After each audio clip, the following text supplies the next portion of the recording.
For over 55 years. Palermo's, Wisconsin's hometown pizza. Welcome to 9 to Noon.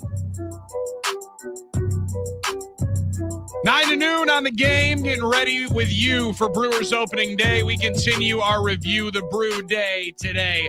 Grab the baton. We'll talk to Rock. Bill Schroeder's here at 11. We'll talk some parking and get your answers to those questions that everybody has coming up in a half hour, because that's the most pressing situation right now. Many people trying to figure out how on earth do I get to my spot, fire up my grill, pull out the cooler, and get ready for Brewers opening day. That is in a week from yesterday. The Brewers official opening day will fire up tomorrow in New York, hopefully. But 9 to noon is fired up right now with John Kuhn, Armin Sarian. I'm Billy Schmidt. Thanks for hanging out with us. You can join us at 414-799-1973. John, I like finding the answers to the pressing questions. And rarely is parking going to be that situation. Parking, baby. Parking. But my man Jason Hartland is going to have all the answers for everybody coming up in a half hour. And I think we have the number one guest on this. It's amazing. Because all I kept reading for the last week is the big to-do is figure out Brewers parking. Now, you guys are going to have to enlighten me, because I live about, 140 miles away from the actual parking lot.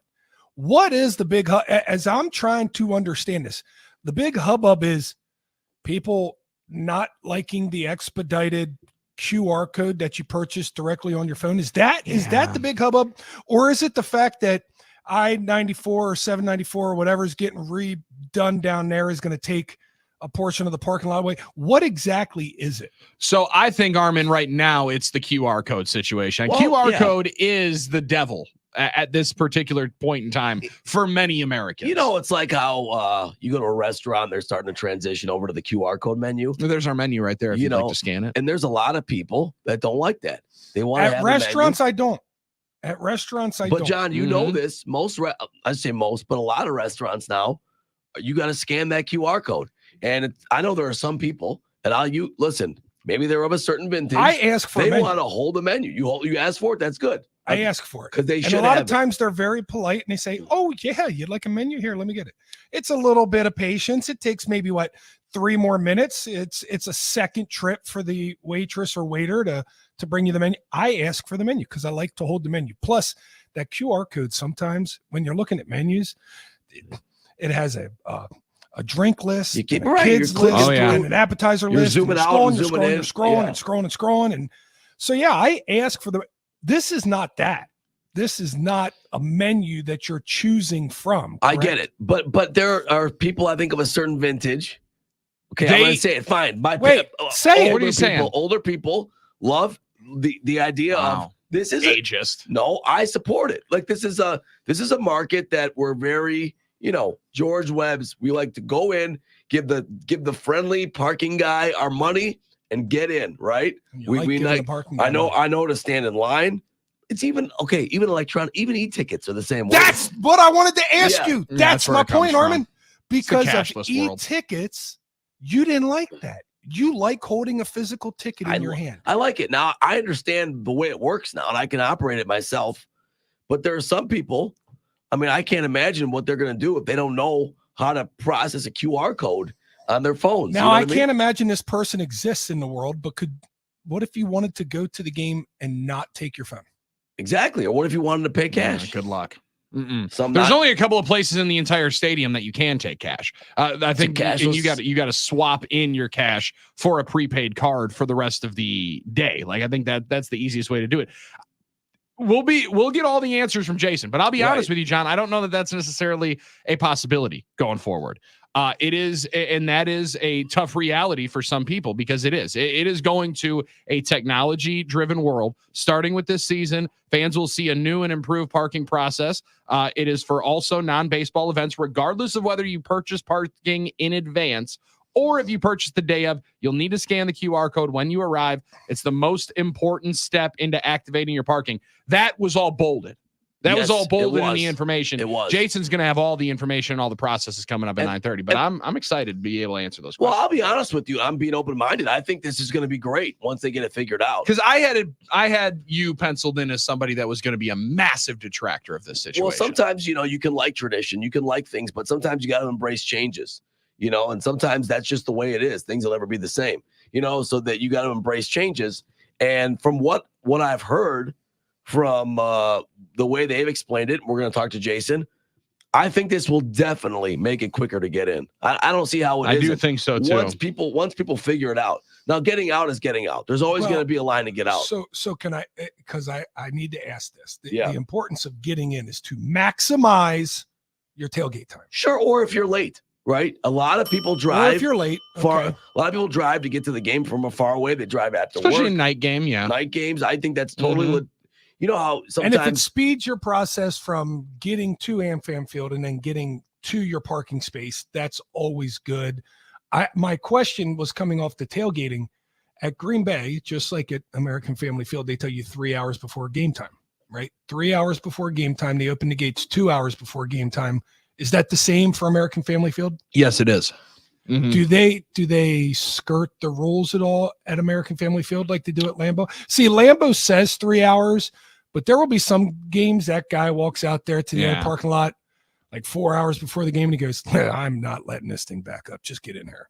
I'm not dealing with this traffic. Just get in here. Does that ever happen at American Family? Absolutely does. It happens a lot more, I think, on like Wednesday afternoon games than like a home opener per se, because the home opener, that line will be onto the freeway. But by the time that thing finally opens up coming up at noon this week, because remember, on Tuesday, it's a 3:10 first pitch for the home opener. It is. It is. Not the normal 1:10. So will they let in at noon or will they let in at 12:10? They'll start letting them in at noon, but you'll start lining on up. The first car will probably be in that line, Armin. What you saying? 8, 9 a.m. Well, for that day, yeah. For that day, so 8, 9 a.m. Somebody cracking a cold one into the back. That's a special day for fans. It's a holiday. So it's a holiday. That is a unique we're celebrating day. Here. And a lot of good questions in the text line. What if you have a flip phone? What if you don't have it? These are all questions we'll ask Jason. All questions we're going to ask Jason. So get your questions in now, so then we can go with them. Flip phone. Yeah, I got unnamed in the new Motorola Razr. What about sending your teen to a game with friends, but help with social media issues? They only have a flip phone. So I guess. Okay. So we're limiting their social media by giving a flip phone. Smart. Take notes, Armin. What if you got a burner? This is how you raise kids. I like now. that idea. What if you have a track phone burner? Keep the social media out of their face. Give them the flip phone. And the Brewers are helping with that. Let me just put it this way.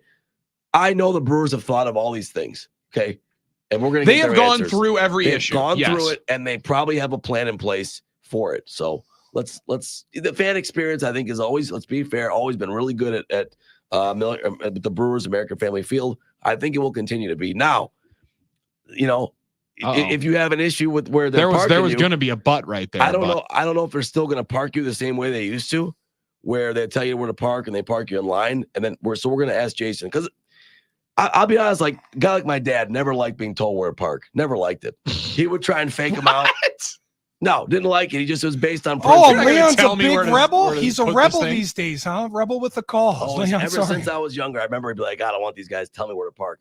So he might park in the spot next to where they told him, or he would pretend like he wasn't going to park there, and they'd all start waving their arms. He thought it was funny. Say, hey, you're supposed to be over here. No, I'm going to go over here. I'm going to park my car wherever I damn well. That is a thing, though. That is a thing. You're trying to park right next to people who are trying to get out of their car at the time. I like to give them space and pull one space over. That pisses off the parking lot attendant. That will really rebel it up. Sure, that'll get people fired up. But I like to do that to give space to the car next to me sometimes, especially. People are antsy when they're at the game. I'm antsy. If I'm riding passenger, if I'm in that front right seat, the minute you hit park, the minute the car, just shifts back into a parked spot, that door's swinging open. Because you want to get the grill started. You want to get I don't even want to get the grill started. I just want to get out of the car because I have been tapping my foot for the last hour of the ride to get to the stadium. So I understand it. What's important to note, and I don't know if this is still true, but I remember hearing this when the Brewers decided to build the roof of the new stadium, that the Brewers had the most amount of fans travel from 30 miles or more. I would agree with that. To come to a game of anywhere in Major League Baseball. So a lot of things that are more important to our fan base than aren't to other words, like parking, like, the roof for weather delays or weather situations, the traveling to the game, John, the time frame. That's something because there are and Tim Allen talks about this all the time, and Tim Allen's baseball postgame show is back for another season here on the Game and statewide on the Game, and also on the iHeartRadio app that you can listen to after the first of the 162 coming up tomorrow, where he talks about it all the time of the bus trip coming from Wausau and the the Little League team coming from Oshkosh. Now, granted, Oshkosh might be getting themselves a pro football team, depending upon what rumors you're listening to yesterday after, oh my goodness, Mark Murphy was throwing a flare right on in there. We'll get into that conversation a little bit later on with leasing and business transactions that Matt Steinman wasn't anticipating talking about yesterday at the owners meeting. He's here in 45 minutes, but it is the state's team for the summer, and being able to know that whenever you do come in, whether it's from, we say Oconto, but it can also be from Oconomowoc. You don't want to drive 45 minutes to then realize, oh, sweet, all right, I got to sit here for another 3 hours and wait. That is one of the biggest parts of it. Was one of the allures why they put the roof on. It's one of the reasons why we could have opening day. We could have the season opener, but Major League Baseball decided that we're going to go and try to risk it for the biscuit at Citi Field and see if Brewers and Mets can get themselves in tomorrow with a noon boom. And we're going to have a lot of conversation through it all day long. I do love everybody is finding a question to ask on the talking text line for Jason Hartland at 9:30 on the parking conversation, because everyone's got them. And I love it because our fans are passionate about these things, not just what's on the field, right? They're passionate about the fan experience, about what they can do, about how to get, and I will continue to say it. I think overall the Brewers have done a really great job with all that stuff. I really do, but I understand that we have a passion. I love this one, JC and Cudahy. I want to know why when you're pulling in, there's 15 people directing you where to park. But when you're leaving, it's just a free-for-all. It might be nice to have people directing traffic for flow when leaving. That is wild. When you're trying to get out, there are just people in, out, left, right. People cutting over 15 lanes trying to find their way over to the path going and exit. 40 down one of the lanes to try and get to the other end. Just peeling out. And you're like, heads up. I'm going to buzz past every single one of these folks. They're not going to even notice the fact that, oh, wait, I am in the parking lot still. Yeah, that is a decent one that you could be able to enjoy. Well, let's be honest. Getting out of anywhere where there's that many people is never going to be easy or quick, or that's just the way it is. So everyone's going to try and cut in lines until a parking garage gets down there. Yeah, see, that's what I'm saying. That's, parking garages are tough enough. You have to wait in that line. Everyone's scanning, pay after. The nice thing is people should be paid already. So at least people are just leaving. You know what I mean? So it sometimes you just have to wait. Okay. Sometimes there is no magic fix. That's just the way it is in life. Now, that is true. Yeah, that is the way it is. There's not always just an easy one-stop shop. There is, and also people have pointed this out. We do have the answer for the smartphone conversation. There are pay stations as well that the parking ambassadors will be able on site to assist, or fans can visit the pay station at the ballpark after you go on in, but you will have to scan that QR code, or you will have to have that key. You will have to have that ticket, I believe, if you go to the pay station, that then one of the people can scan. But we'll clear all that up. But there is a place that you can pay for it there. It's like your self-checkout, but it's self-check-in. Kind of, possibly, or like downtown Milwaukee, if you go and park in a parking lot, they have different pay stations, kind of thing like that you have to go and check up. Maybe it's a space number. I don't know. Jason will answer these questions. He'll answer all those questions, and Matt Stein will answer a bunch of questions that we have coming up in about 45 minutes from the NFL owners meetings. One of the questions that we've been asking ever since the NFL decided, John, that they were going to have this Brazil game. Packers are playing the Eagles week 1, right? Like, I mean, we had, it felt like a match made in heaven. Mark Murphy kind of poured a little bit of cold water on that situation yesterday. Did say that it is between right now the Packers and the Browns to open up week 1 in Brazil. Now, he had made a statement via Ryan Wood's Twitter account that was stating that it is kind of up in the air whether or not the Packers will be the team that goes, and not just because of the fact that they were in London a couple of years ago, but citing that travel might be the issue. I didn't necessarily think that would be a part of it, but when Mark Murphy talks about this, and I know that he was talking to the assembled media and mentioned a bunch of different things, Jordan Love's contract in general, the leasing in Green Bay, but they traveled to London. I didn't realize that the travel to Brazil would be so much more difficult, but this was at least a little bit of cold water that was poured down on our thought that the Packers are opening week 1 in Brazil.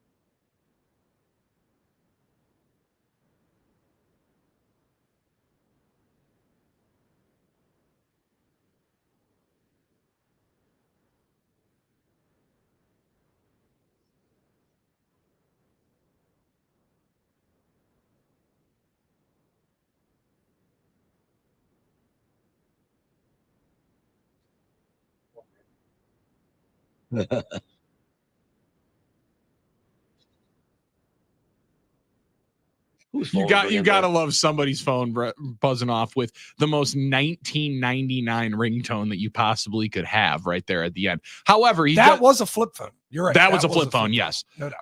And John, that was a belt holder too that my man definitely clipped it onto and grabbed on off. But size of the airport, the runway situation, again, not in aviation. I thought that if you could have flown from Green Bay to London, you probably would be able to do the same thing to Brazil. Pardon my ignorance. Okay, yeah. However, fascinating conversation. Just seems like maybe there's a little bit of dampering on the excitement that we had about the Packers going and opening. So I didn't know either, but a couple of people, and Tyler Herrick's one of them. You guys know this. She's that TV guy. I think he's involved. Yeah. He's good with the aviation.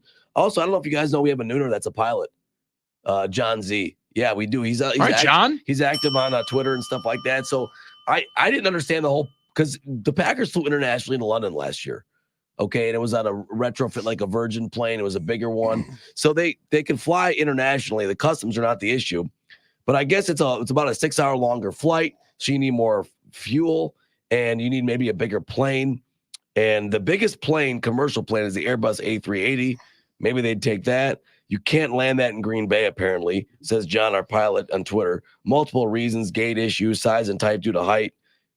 You know, a lot of things, pavement thickness. The plane would sink due to weight. There's a bunch of reasons. So there you go. There's stuff. So they would have to fly out of Milwaukee. Maybe is what you're saying. Maybe there are certain things you can fly out of Green Bay. I didn't realize this, but maybe because of the plane size. Now you could take two planes, maybe, but maybe they couldn't hold the fuel.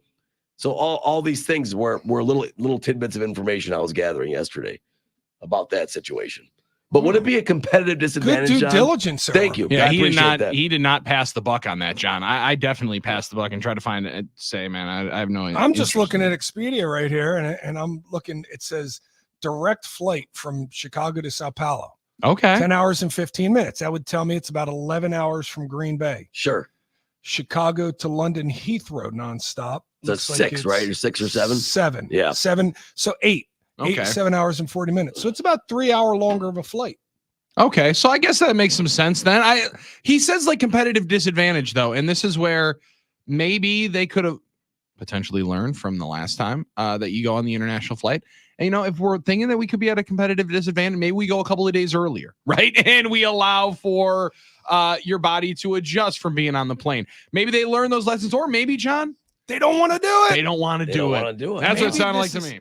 Maybe this is one of those, oh man, it's down to the last two teams. Well, one team, we got to drive to Milwaukee, so maybe we shouldn't do it. I mean, we flew out on Thursday the last time. It didn't work for us. We ended up blowing it against the Giants, and it kind of wrecked our season, honestly. It started a 5-game losing streak, and quarterback broke his thumb. That wasn't good for us. So maybe we should get out of the business of playing internationally. How do I say competitive disadvantage as many times as I can? Oh, we got to competitive disadvantage. Terrible. I mean, Philly's got a long flight too. It's not like Philly has a short flight. It's not like they're flying from Miami. Right. They would all have longer flights. I guess it was someone's going to have to fly long. It's just a matter of what the runways and the airports and stuff like that. I think one of the biggest things is here, they don't want to do it. Yeah. And I also understand from this side of it, and somewhat applaud Mark Murphy for this. A lot of times this comes with a favor, right? Like when the Packers finally were the last team to go overseas and have a home game, you knew that was going to happen. All 32 teams were going to have to give up that home game. But, you know, handshake agreement with the league, I don't think that it's just a happenstance that 3 months later you find out that you get the NFL draft, right? So, like, if indeed the Packers don't want to do this, what could be the favor that the league would give them? I don't necessarily know that there is one. So I think Mark Murphy's saying, hey, you know what? We're probably okay with this one. You guys can send Cleveland. We'll be okay. Here's what the NFL is looking at. Okay, Cleveland, Packers, Jordan Love, Deshaun Watson playing the Eagles. And then they look at Brazil. And then they see that 15% of the population in Brazil is a Packer fan. Believe it or not. 15 Massive. large following of the Green Bay Packers in Brazil. 15% of their population. Do you know what 15% of Brazil's population average equals out to? I do not. The population of Wisconsin. Oh, it's almost identical. It's comparable. So I mean, the state of Wisconsin is down there in Brazil, desperately awaiting this this news of which team is going to be down there to play in Sao Paulo, play the Eagles there on September the 8th. And they're hoping it's the Packers because it's a huge Green Bay Packer following in that country. 15% of that entire country roots for the Green Bay Packers, likes the Green Bay Packers, actually calls themselves a Packer fan. Well, and I didn't realize that it was as hot. And Nags is like, no, dude, the Cheesehead TV Brazil group, like the group that talks Packers, they go off. They go crazy for Packers football down there. Brazil? Yeah, he's like, dude, they're all about it. They got Brazilian Packer fans all over the place waiting for this game to come on through. You know what? Do they have CHTV Zimbabwe? Maybe they have in every country. I want to know. I want to know what that following is. Well, I mean, our man Wendell Ferreira, I believe is how you pronounce his last name. He's on Twitter. He's always talking Packers football. He's associated with them. Lives in Brazil.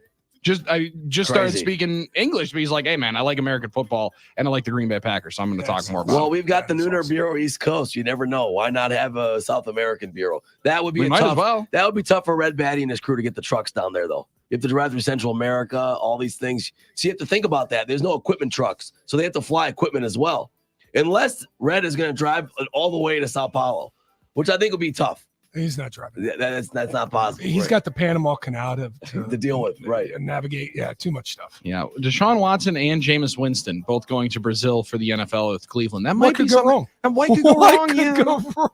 You know, maybe we send Jordan Love. It just makes a little bit more sense. A lot less logistical issues that you might have to encounter there, Roger Goodell. Just think about that. Let's take a timeout. And let's answer all your questions that you have and that we fired on up. There are hundreds of them here. We're not going to be able to fit in every single one of them for Jason Hartland, Executive Vice President, Chief Commercial Officer for your Milwaukee Brewers, talking parking and answering every single one of your questions before the home opener. It is reviewing the Brew Day statewide on the game. John Coons right there. Armin Sarian's here. I'm Billy Schmid. You're at 414-799-1973. It's 9 to noon, off and running on the game. Now tell me what's a mother to do. Being real don't appeal to the brother in you. You gotta operate the easy way. I made a G today.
catch a little groove before the show. We ain't playing nothing slow at the parking lot party. A tailgate buzz, just a sipping on suds, ain't never too early. 9 to noon on the game. John Kuhn, Billy Schmid, Armin Sarian, locked and loaded. And you're at 414-799-1973. But don't call right now because we have a special guest, an executive vice president, chief commercial officer for your Milwaukee Brewers, Jason Hartland, joins us now. Jason, really appreciate the time, man. I can only imagine kid in a candy store this close. However, is this a little tease because the season opener tomorrow, the home opener on Tuesday, or is this just a nice little chance to curb the appetite just a little bit for some baseball as you start on up on the East Coast? Well, yeah, it gives a little chance to whet the appetite. Our fans will hopefully be tuning in to either watch or listen to our game against the Mets. But, we're super excited for next Tuesday and opening day. It's essentially a holiday throughout southeastern Wisconsin. You're dang right it is, Jason. Living in Milwaukee my whole life, it is a holiday. It's one that my mom used to take me out of school for as early as third grade. I was skipping school, which I wholeheartedly endorse. Yes, nice. Yeah, it was a reason to get on out. Now why don't schools just give off for that day in Milwaukee? There you go. Great question, John. It's a great Couldn't question, they do John. that? It's a 3:10 start, so you don't have to miss that much school. Yeah, you just missed the last couple of hours. Half day. I'm hearing half day nominated. Do I get a second? Yeah, second. Yeah. Okay, there you go. A lot of that's just study hall and stuff. Anyway. Might as well not even do lunch that day, right? Just come on out, pick them up before lunch comes, and then Jason, they can get to the parking lot, fire up the grill. Now, parking is top of mind for everybody. It is a brand new process this year. Many people are worried about the QR codes. What can you tell us about why this is going to make it easier? And can you calm any nerves about people saying, hey, man, I only have a flip phone. I don't bring my phone to the game. How on earth am I going to park my car? Well, I'll do my best. This is not too different than when we went to digital ticketing. There was a little bit of anxiety, going away from the hard ticket to a digital ticket, which for the postseason, then 2019 and a little bit of 20, we went full digital. So as it relates to parking, the fans will love this. It's going to eliminate any of the backups on 94 Brewers Boulevard. It's going to be free flow into the parking lot. Every parking lot is going to have a parking lot, multiple parking lot ambassadors that will help you get to where you need to go. And regardless of whether you prepay for parking or you pay day of, you just scan the QR code on all the parking lamps. If you happen to have a flip phone, there's accommodations for that as well. There's pay stations that you can go and take care of your parking in person as opposed to digitally. Jason, is there a specific app that needs to be downloaded for this so that we can let everybody know ahead of time? So, yeah, with the best way for prepaid parking is if you download the Ballpark app, which is the same way we deliver digital tickets. So if you're coming to the game, you likely have it. You already have it, yeah. I would recommend you download it. Now, also, prices remain the same here for 2024. That's always top of mind for people in the parking lot. But you said that there will be pay stations and the parking ambassadors. So that will be, Tim and Susie that I talked to that help me park in Preferred either way. We're not eliminating their job. We're actually helping them help more people throughout the day. It's just a reallocation, and it's going to, like I said, allow people free flow into the lot. Cool. None of those backups on 94 where you're sitting bumper to bumper. So we're looking forward to getting people in the lots quicker so they can tailgate longer. There you go. More time to party, right? There you go. Jason, can I ask you, with any change, there's always anxiety. Have you guys given this a dry run? Have you gathered all your friends and family to drive down for a day and get all the cars backed up for one test to see how quickly this works? So we have done multiple tests. We're continuing to test not only with our front office, but family members as well.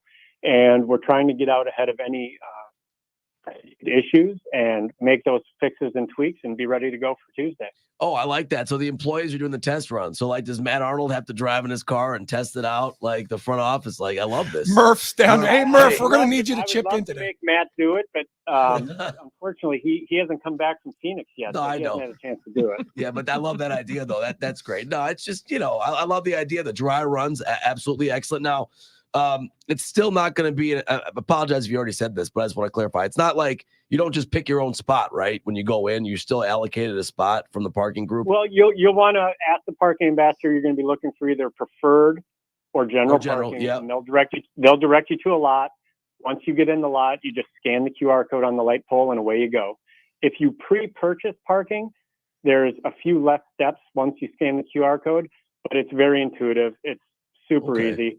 I don't consider myself tech savvy, and if I can figure it out, I think anybody can.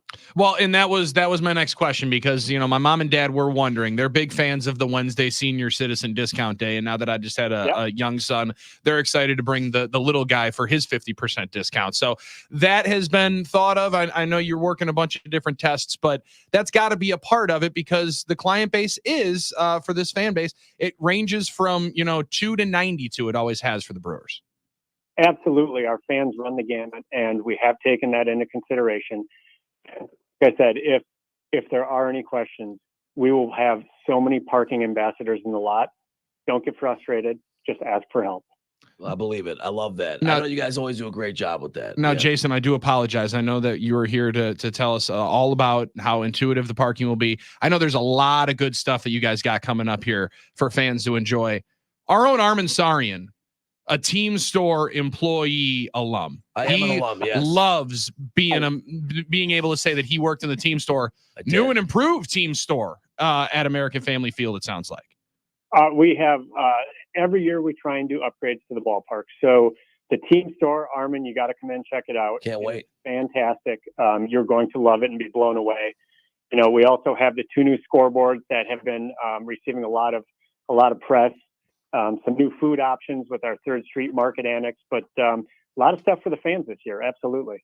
Well, I'm excited for it. I can't wait to get out there on Tuesday. Jason, we really appreciate your time here today. Appreciate you guys helping us push out the message to Brewers fans, because they are rabid. They're excited. And there was a certain member of the community that seemed to just make everybody a little bit more excited to cheer for the Crew and maybe against that team from Chicago a little bit more coming up in May. So we're very excited for it, man. Thanks for hanging out. Hey, thanks for the coverage today, guys. We appreciate it. Appreciate it, Jason.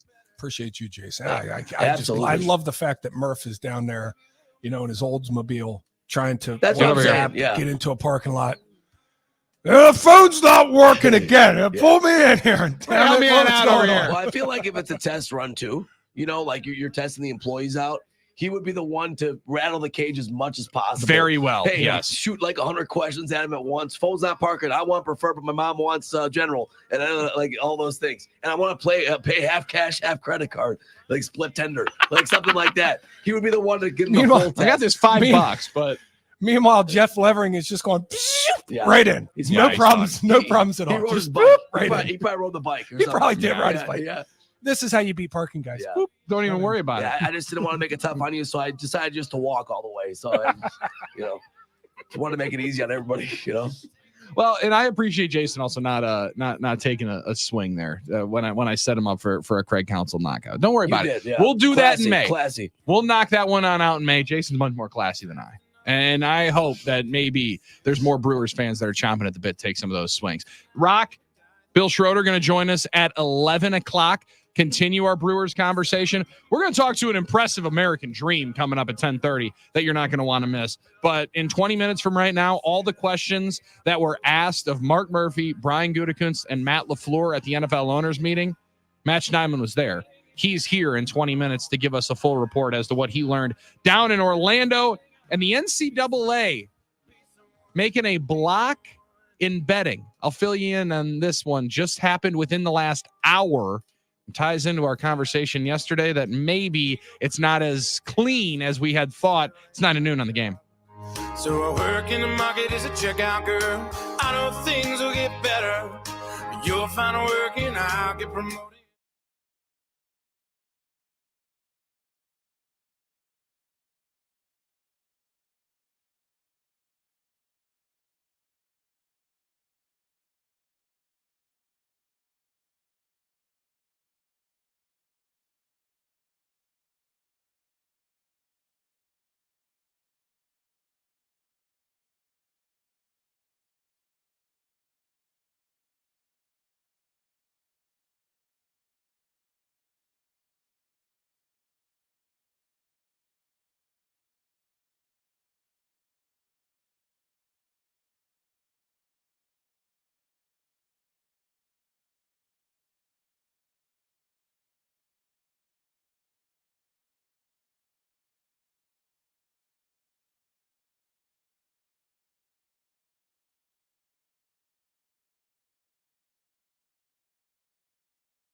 have too much damn fun on this show. I mean, like that is one thing that you can say is a clear and undeniable fact. 9 to noon has too much fun on these airwaves. The more fun than humans ought to have is the way that KB always describes it. But no, I think it's appropriate. I think we're supposed to have this much fun because we get to hang out with all of you nooners every single day from 9 to noon, and we get to talk sports and have cool conversations that calm down some nerves. And then also talk about our Green Bay Packers and, potentially that they were going to move to Oshkosh because, in 9 years when that lease is up, we're going to really have to start freaking out about the Packers lease in Green Bay. Now, John, I kid with the Oshkosh Packers. I hope people can tell the sarcasm font that I'm stating that with. But there were a lot of people very, very freaked out about a lease yesterday and negotiations being cut off with Mark Murphy saying that the mayor of Green Bay has said we are going to cease negotiations. Mayor of Green Bay comes out with a manifesto, like 7-paragraph message after saying, no, that's not what I meant. It is a long conversation that I really did not even anticipate we would ever have with the Green Bay Packers in Green Bay because they're the Green Bay Packers. They're not going anywhere. We already know that, but hey, politics have back and forth negotiations. Who would have thought? That don't make a whole lot of sense to everybody else. 9 years away. 9 years away. We're talking about negotiations. A third grader. Right. That have stalled for something that ends 9 years from now. That's what people have gotten maybe a little concerned about, or hopefully everybody's just like you and I and just poking fun at this. Yes. Because this will inevitably get done. It will not get done. And it's just two big bosses swinging around some big sticks trying to, do the best least that they can do. And at some point in time, it'll get signed, it'll get done. I mean, what's Green Bay going to do with that stadium without the Green Bay Packers? Yeah, sorry. Let's be honest. Not a good sledding hill. They already have one. I mean, what are you going to do? What are you going to do without the Green Bay Packers in that stadium? Number one, what are the Packers going to do? Are they going to move? No. They're not going to move. No, they would never not move. moving. This isn't going to happen. It's 9 years away from now. I think everybody needs to take one massive chill pill. Yeah, and honestly, I was more just like, oh, geez, okay. I like Mark Murphy sending something on out here. Mark Murphy is in his final year, so he's like, hey, man, I'm going to say what I want to say, and let's figure it out and see if I can hammer out a deal here in my final year. Like the old man as team president. I'm not going to be here. Yeah. One thing we know is Mark is not afraid to. Hey, he will just drop it. Let you know what's tell up. you as it is. Sure. I mean, he told us Aaron Rodgers was a complicated fella. Yeah. He said on our airwaves last year, 65%. That's all we're rooting for in New York. Right. He said like 8 or 9 games. We'll know if Jordan Love's good or not. Like 8 or 9 games should be okay. Don't worry about it. I mean, he'll let us know, and that's the beauty in Mark Murphy, right? That's what's made him so much fun as the CEO of the Green Bay Packers. Is he's honest, and he's let us know things that we haven't really had to peek around corners and and try and do whisper down the lane or try and decipher really cryptic messages, because he's just told us straightforward how things are, and he's telling us straightforward, hey, Green Bay said no, they're walking away from the negotiations at the moment. Negotiations, by the way, that we don't need to solve for 9 more years. Yeah, and I like then that there was a talk about like, oh, we're going to change up the concourse, add some other things on in there. They're going to improve Lambeau Field as they continue to, and because it's the gem that's not going away. Nothing is going to happen with this. However, it's funny how online stories continue to blow up and change, kind of like an old game of telephone always would. Now, this one, I don't necessarily know all the ins and outs of where the NCAA is finding their conversations that players are being, how do I say it? Threatened, being led astray, been contacted by bookmakers throughout. But Charlie Baker, the president of the NCAA, said the organization is working to ban prop bets on college athletes across betting markets.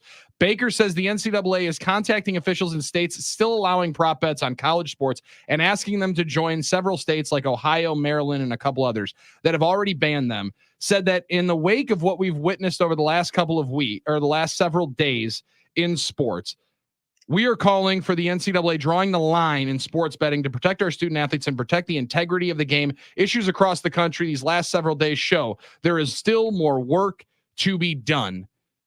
This on the heels of a Caitlin Clark over on her points being the most bet investment in all of the country a couple of days ago. Hey, man, when Jonte Porter is saying that I'm going to bet my unders and then check out 3 minutes into the game, I'm not surprised people are taking swings, but I think this is Charlie Baker just saying, hey, man, I'm still the NCAA president. I can still do stuff. Are they worried, guys, about the integrity of the game or the safety of the player? Like, I could see both being an issue, to be honest with you. I know they've said that some players might get threatened on campus or this and that, or they get harassed on campus or like, make sure you hit this, and they don't want to be in that position. But I think it is an integrity of the game issue. But I just think it's going to be tough for us to close this Pandora's box once it's been open here. That is true. It's been open now. People are thinking about it now. All you're thinking about, even if they don't allow it, John, of your prop bets for college sports, you're thinking, damn, that would have been an over right there. I mean, maybe not. Maybe people aren't wired that way to the way that Charlie Baker is thinking. I agree with you, Armin. I think it's just to protect the player. It's to keep them out. And as you watched, everybody said, well, with gambling, the players can figure it out. They're not going to gamble on themselves. Most of them, 99.2% of them, there will be the silly ones that'll go in and still try and do this and get away with it and get in trouble and be, labeled a gambler for the rest of their career. But this is more about people and the assumption that players can be got, right? That you can get to a player and you can coerce them with money. You talk about nil and how that has affected the landscape, name, image, and likeness of college sports and what players will do hopping in and out of portals. Players will hop into the portal knowing that the risk is, 15 to 30% of them won't get out of the portal, and they'll do that for some NIL money. They'll do that for the opportunity to get that money. So if they're willing to jeopardize, a scholarship or their career as a collegiate athlete to get some money in NIL, would they take some money on the side to, drop an under in some form or fashion? Yeah, I think, and then it safeguards the players from even having that option to have that even being pushed on them. I love the investing, the wagering. I love what it is. So in that sense, it stinks because we love doing it. But I understand. I mean, it would be incredibly tough to not tempting to not have one person compromised at least. If you're that age, it's got to be very tempting to be able to compromise that and find a way to make money on that. And the interesting part of this is, I think sportsbooks will actually lean towards Charlie Baker's side, because once there is even the thought that players can be compromised, they don't want that's bad for their business, right? It's horrendous for their business, and all this goes away. Like I saw this so much on the backlash of the Porter situation, saying, "Wow, ESPN reporting this while they have their lines for the games right up underneath it." Yes. You can still do that. But if indeed, especially in the NBA where all revenue is split 50-50, they're getting some of the gambling money. They're getting the gambling money. That gambling money dries up, John, if there's even the shred of belief that it can be fixed on outside thoughts. And I agree with Armin on this. There will be this figuring out period of how these things exist to one another. And it's kind of be like hackers and people that prevent hacking. Hackers will find a way to get in, and then they will find a way to stop the hackers. And then the hackers will find another way to get in, and then they will find another way to stop the hackers. It'll be the same way with gambling. They'll find a way to get in and maneuver the lines that they have here at these sports books, and then the sports books will figure out a way to say, oh, well, never mind. You had the under. It smells kind of fishy here. We're not paying it. We're not paying this one out. They'll find ways, man. They'll find ways. They don't keep building those casinos as big as they are for any reason. They keep winning. That's a good point. They keep winning. All right. You know what means that we keep winning into hour number 2 for 9 to noon? Drop a call to Matt Schneidman in Orlando as he gets ready to depart back to the cold, back up to Wisconsin. He was down in the heat of the NFL offseason at the NFL owners meetings. We'll get a full report from Matt Schneidman coming up next. John Kuhn, Billy Schmidt, Armin Sarian on 9 to noon. Stay wide on the game. For about 2 weeks with chains and no chains and whips. I do suck lips to hipster and double time. The boy next door the freak.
9 to noon, hour 2, brought to you by Happy Place Hemp and happyplacehemp.com.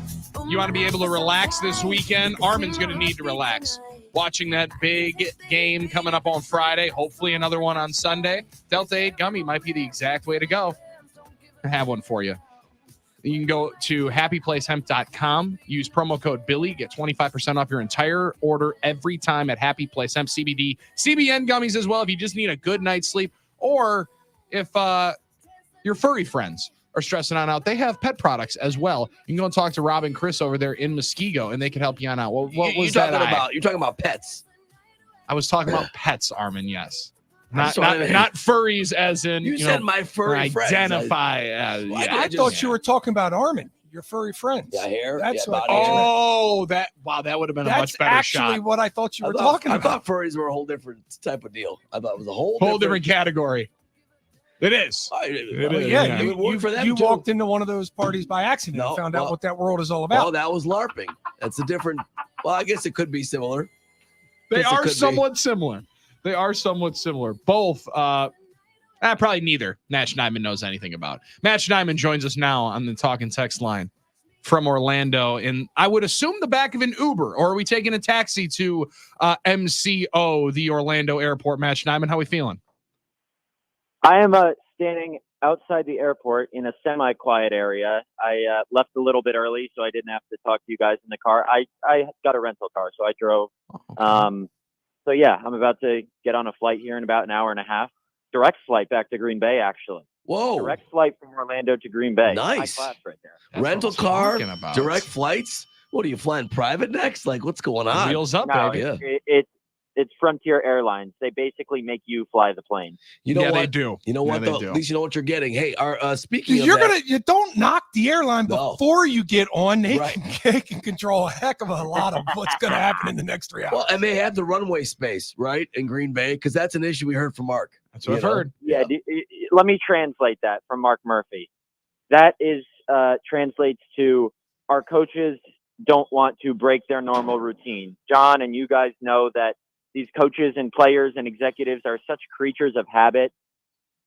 Busing an hour and a half to Milwaukee is not going to give the Packers a competitive disadvantage if they play the Eagles in Brazil. And as we heard from Mark yesterday, the Packers are one of two finalists to play the Eagles on that Friday night of Week 1 on Peacock, along with the Cleveland Browns. You would think the Packers are going to be that team because of their fan base, seemingly in Brazil. The allure of, a Jordan Love versus Jalen Hurts matchup. And yeah, Mark Murphy and the Packers, I think, just don't want to disrupt their normal routine. It's not the same time difference as London, which Matt LaFleur complained about the entire week leading up to that. But it's 2 hours ahead, I believe, 2 hours ahead of Green Bay. They just don't want to change their normal routine. And, it would be changed because since they don't have a game the week prior, they would probably go out to Brazil a couple weeks early. People just want to sleep in their own bed. But they're multimillionaires. I don't know why they're complaining. Ooh, okay. I like that, man. Nice. Okay. Nice. I was going to ask, do you think Roger Goodell and Park Avenue give a rip at all over competitive advantage? Do you think Mark Murphy saying these things could potentially sway it one way or another? Or are people sitting back here like, man, I really don't know. Browns or Packers?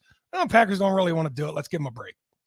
Yeah, I don't know if the NFL cares all that much about that. I'm sure they take it into consideration. I'm not sure how much consideration, but what the NFL cares about is getting as many eyeballs on their first ever game in Brazil, their first ever game on a Friday night, a Peacock game that people have to pay to watch outside of kind of their normal cable package.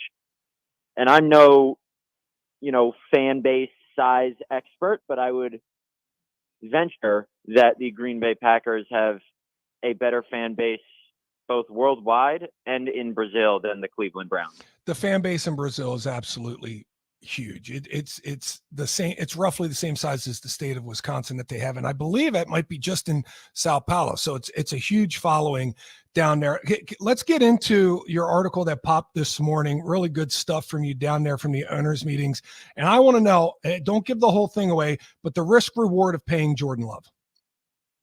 Yeah, I mean, listen, it's the right decision to pay him. The risk first is that he's played about half a season worthy of the contract he's about to get. He's going to get paid. They're going to pay him. That's, undeniable. But the risk is that he's played about half a season worthy of whatever contract he's going to get, whether it's in the mid to high 40 millions per year, whether it starts with a 5. But that's the nature of paying quarterbacks. The Giants had to do it with Daniel Jones, and it could backfire. Jordan Love isn't Daniel Jones. That's not what I'm comparing this to, but there's always the chance that the performance doesn't live up to what he showed in the second half of last season. And there's always a chance of some catastrophic injury like Daniel Jones had tearing his ACL. That's the risk. But the reward is if, let's say you pay him $47.5 million a year.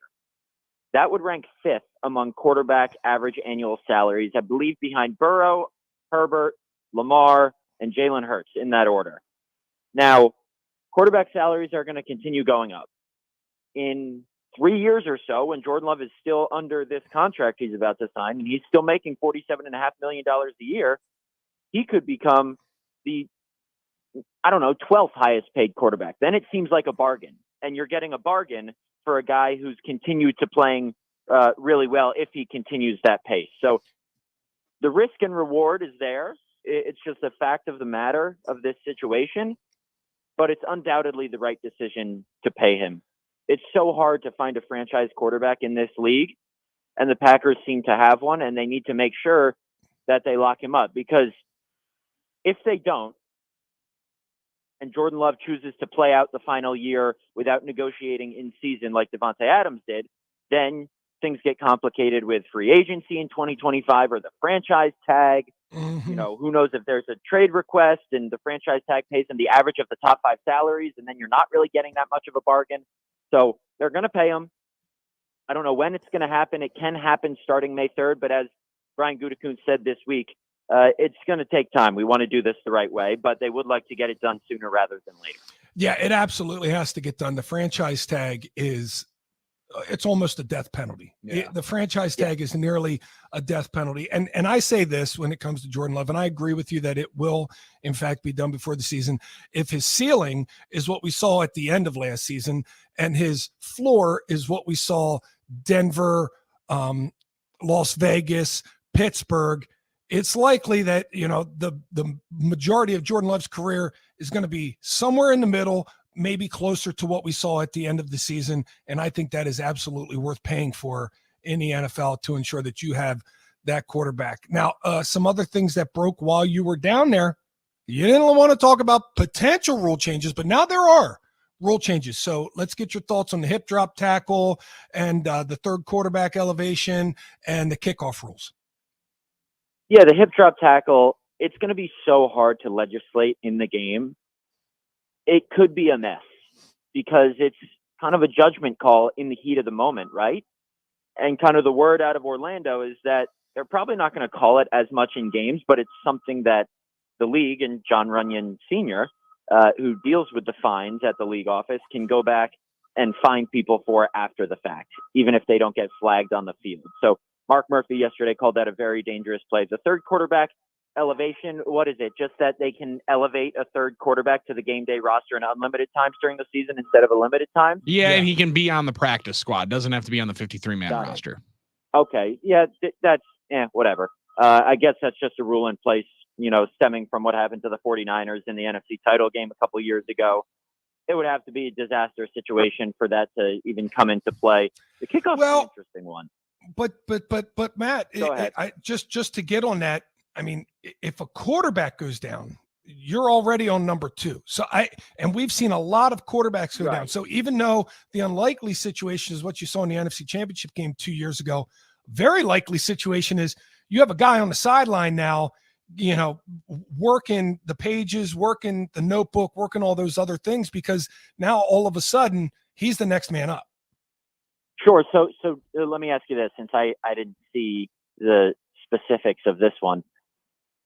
Does the quarterback elevated from the practice squad count as one of the 2 game day elevations, or is it completely separate, where you can elevate it's completely it's completely separate. It's a practice squad guy. He just comes up, counts towards no numbers, counts towards no elevations, and he can do it every single game throughout the season. Alex Magoo fired up.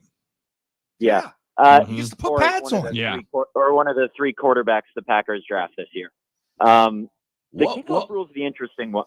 What? Three quarterbacks in one draft? Yeah, they're going up and grabbing. Well, Brian Gutekunst said he wants to get back to drafting multiple quarterbacks. I didn't know 3. Michael Penix at 25, taking one at 91, and then maybe one in the 6th round. Sorry, go ahead, Matt. The kickoff rule, that's the interesting one. Just seeing the video of it and how it was implemented in the XFL. What's interesting to me is that the Packers' 2-time defending All-Pro kick returner is thrilled about this. He tweeted a couple days ago, go ahead and change the kickoff rule and I'll go back to back to back, meaning obviously 3 straight first-team All-Pro kick returner selections. Yet the Packers were one of 3 teams to vote against the rule.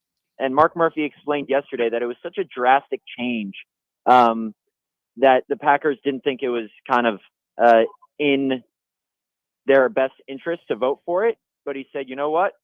We'll embrace it. And it kind of helps that we have one of the best kick returners in the league. Now, from my understanding, the kickers have to kick it within a target zone. I believe it's from the goal line to the 20. Correct. If they kick it into the end zone, the returner has the option to bring it out.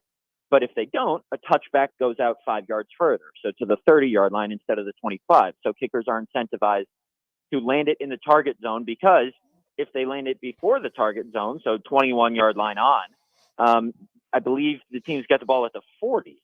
So you're going to see a lot more returns with kickers incentivized to kick the ball between the 0 and the 20. Now, I'm excited to talk to Rich Bisaccia about this, because I don't know who's at more of an advantage or a disadvantage, if there is one. The kickoff coverage unit or the kickoff return unit, both are kind of starting more flat-footed, closer to the return man, because they can only move.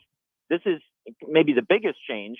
I got all the answers. Kickoff coverage guys and the kickoff return guys, the blockers, they can only move once the kick returner catches the ball or the ball hits the ground.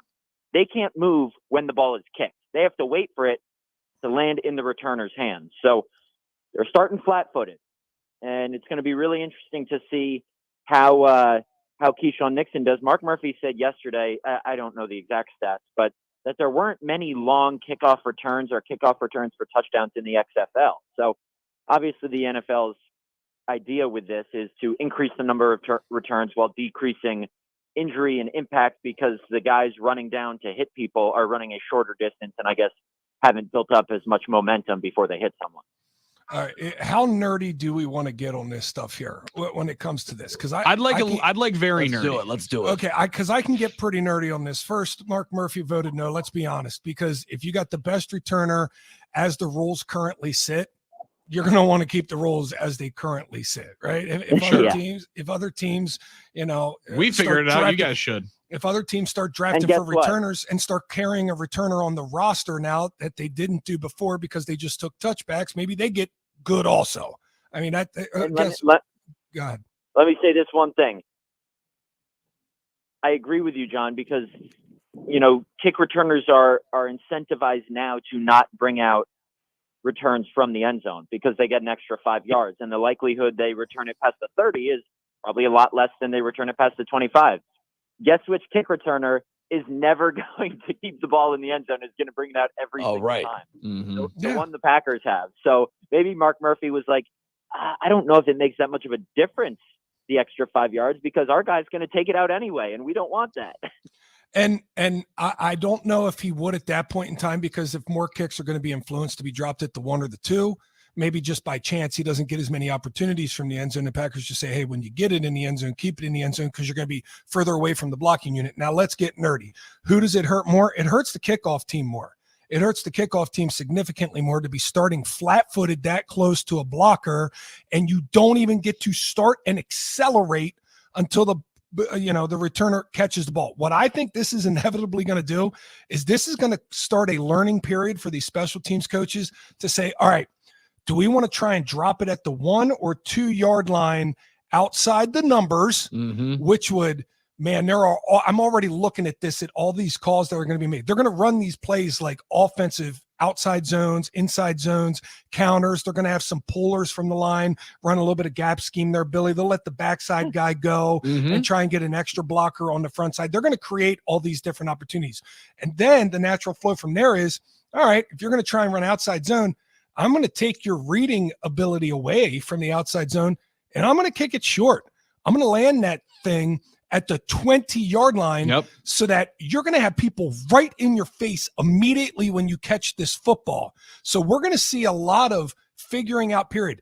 Can the kickers kick the ball into these exact spots? Does it even matter if they get height on it anymore? Can they kick line drives? Can they make a ball? Hey, how about this one?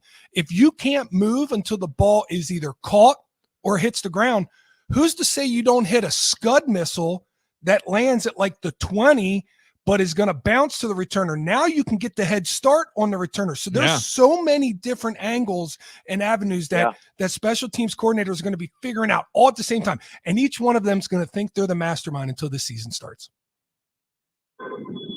Well, and my favorite part of perfect. Yeah, and my favorite part about it is they were all working together, and John, you know that all of them were sitting down saying, "Oh, I'm going to screw him over with this one. Oh, I got John on this one. Never going to see this one coming." I do like it that it simply incentivizes more action, right? Find a way to put some more action into the game and add one of the most compelling plays back into the game. Matt, I also think a pretty important rule. I don't even know that it was a change. At least they just said it will continue to be more of a point of emphasis. We have the independent replay official at all these games. I think they should utilize it more. Like, you could have more expedited reviews. John was saying, as we were talking about this a couple of days ago, they kind of are. They're blending them in. You just don't see it as much. But they did say that the independent review analyst is going to be able to at least look and make sure that somebody doesn't, if they get hit in the head or they don't on a roughing the passer. You think we're getting closer and closer to that being reviewable with the additional challenge, or is this as far as they're going to go? I was talking to someone this week here in Orlando, and they said we're slowly inching toward everything is reviewable at any point in the game. And that just kind of feels how it is, because there's always going to be things that kind of the refs in the league want to keep pure and keep the human element in it. But then the teams are always going to want to be like, well, you messed this call up. We should have the opportunity to review it. And, you know, even watching college basketball this week, like, there are blatant missed calls, but they don't fall in the time where everything gets reviewed. So I'm all for doing whatever it takes to get calls correct. You know, no robo-umps, robo-refs, whatever you want to call it. Just have these humans do their best. And if there's something blatant, have someone from up above, like they do in the English Premier League in soccer, the head referee on the field has an earpiece in, and someone overlooking the game at a different location says, "Stop the game, you got to check this." Like, it shouldn't strictly be up to the ref on the field and whether they miss it or get it. I'm fine with the humans being the refs, but you got to have someone at a different location if it's egregious. So not like, all right, you got to review this. So you're not a fan of robo-umps. You don't want the automatic strike zone, is what I kind of just heard there? No. Okay. See, I do think that was an upset. I thought Schneidman would be a fan. Right. Yes. That's robot on robot crime right there. I am amazed by that, but I agree with you, Matt. I agree with you. I do think there's a balance that has to be found, though, still. I mean, you the experience we want watching this game and playing it is not going to be stopped every few seconds. And you can't do that in basketball, obviously, because action is constant. You talk about soccer, but there's a lot less scoring opportunities in soccer, which makes it, I think, a little more ideal. Just like tennis, you have a few reviews a game, and they can do it perfectly on the cameras. And now tell us about volleyball. And it's quick. Yeah.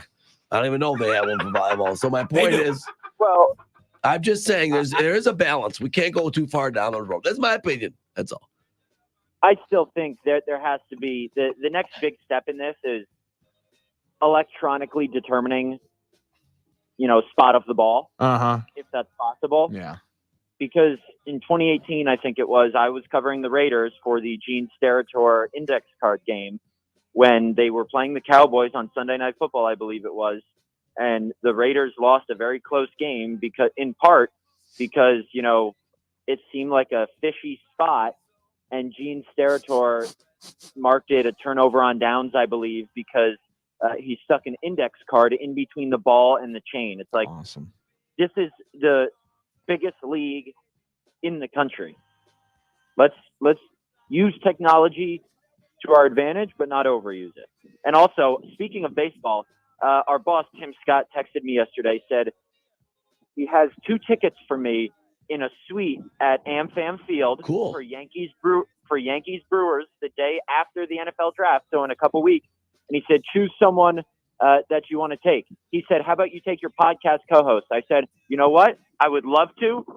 If I can find a lady to come, she would probably be the first choice. If not, John Kuhn, great backup. Oh, I like that. Damn, I was about to say, I thought there was a big, huge butt coming in this thing. And maybe there is, because Matt said if there's a woman out there that would like to come with him, he would do that. But, hey, I'm honored. And you know what? We'll do it. We'll do it. Well, we'll do it, Matt. Unless he finds a date. That's awesome. That's 2 more sweet tickets than you've ever gotten, Armin. Well, I didn't know about. Well, we got 2 more sweet tickets than I've gotten. Let's go. I didn't know we had a suite. Let's go. All right. Actually, I shouldn't say that. I have gotten to go in a couple. Oh, okay, sweet. There we go. That's what I'm talking about. At least somebody is. John, what we'll do, I don't anticipate being able to find a woman. And John's my bad attitude. Well, damn, not like that. Attitude. What are we Maybe talking I'll help about? you. Maybe I'll help you at the game. Maybe we'll find a good Brewers fan, and you guys head over to the sardine can. You'll find It's got to be someone that just wants the free food. Okay, you can find it. But honestly, the idea of hopping in a car with John Kuhn on the Sunday morning after all the work of the 3 days of the NFL draft is done, driving down to Milwaukee, slamming some Coors Lights or Miller Lights, sorry. Miller Coors, it's okay. The suite at the Yankees Brewers game. That sounds ideal for a Sunday afternoon. Nice little date. No doubt. I think I'm down. I think I'm in. That's awesome. Wow. There we go. I think I said yes. You know what? Forget the ladies. John, you're in. All right. This is going to be great. I think he's going to wear Yankees gear. I'm going to be wearing Brewers gear. We're going to be wringing each other's neck in the box. Man, and you are going to be, and you're have a night. Yeah. And I'll stop at Potawatomi Sportsbook before to place a nice wager. Wow, here we go. I was just going to ask. Quick trip to get some food. I mean, we'll just plug everybody. How are you feeling about that Marquette ticket you have to make the Final Four? I feel good. I think Tyler Kolek is incredible. He obviously willed them to victory last game. I knew it was going to be a tough game against Colorado. I actually feel better going against NC State, although I would agree. Starting from when NC State played Syracuse in the second round of the ACC tournament, I've been like, okay, this team can't keep winning, but they just keep winning. I have $200 on Marquette to win the national title at 25-1. I'm still alive in one of my survivor pools, which has an over $9,000 prize. Good, you didn't take Baylor. Several good teams. I took Baylor in another survivor pool. And on Thursday, I have UNC against Alabama. So I need a lot of things to happen for me to have enough teams to make it to the finals, but I mapped it out. And the only path I have to win is if, a bunch of things have to happen. But my ideal scenario is I get to the finals and it's UConn and Marquette, and I pick UConn in Survivor, and I have Marquette. So one pool could win me 9,000, one pool could win me 5,000. So it's kind of a nice hedge. Yeah, and then we can all be hanging on out at State Farm Stadium watching the championship game. There you go. Matt, we appreciate it, man. We'll talk next week. All right, thanks, guys. Matt Schneidman of The Athletic hanging out with us, letting us know, hey, man, he's close. He's got some investments coming. You guys got all that written down, all Matt's investments? Everyone got that written down and figured out? Thanks, Matt, for letting us know everything you got working there. I took notes. Nah, I'm just kidding. I did. We have a true American dream story coming on up here and some conversation about your Milwaukee Brewers. You're not going to want to miss it. It's 9 to noon right after this. John Kuhn here for Pella Windows and Doors of Wisconsin. And now is the time if you have been procrastinating like myself and need to replace some broken windows and doors. Maybe you just want to revitalize the look of your home at the same time. But now is the time, like I said, because until March 31st, you can get 0% interest for up to 3 years at Pella Windows and Doors of Wisconsin. And this is fantastic. Listen to this slogan. Everybody loves a good slogan. Pella now, but pay later. 3 years later, in fact. Pella's free and home consultations make replacing or redesigning your windows and doors absolutely a breeze. And listen, they go beyond measuring and handing you a quote. They take the time to listen, talk with you, and educate you on all the product options. And with DesignWorks, you can see what your home will look like before you buy anything. Pella can also customize nearly anything with maximum design flexibility. I'm talking your sizes, your colors, your finishes, profiles, product types, and much, much more. It's whatever you want, that's what gets done. The installation is completed with little or no mess, and they leave nothing behind but their perfect results. Order by March 31st to get 0% interest for up to 3 years and set your free in-home consultation today at PellaWI.com. Certain restrictions apply. See showroom for details, and tell Gina Della that John Kuhn sent you.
Head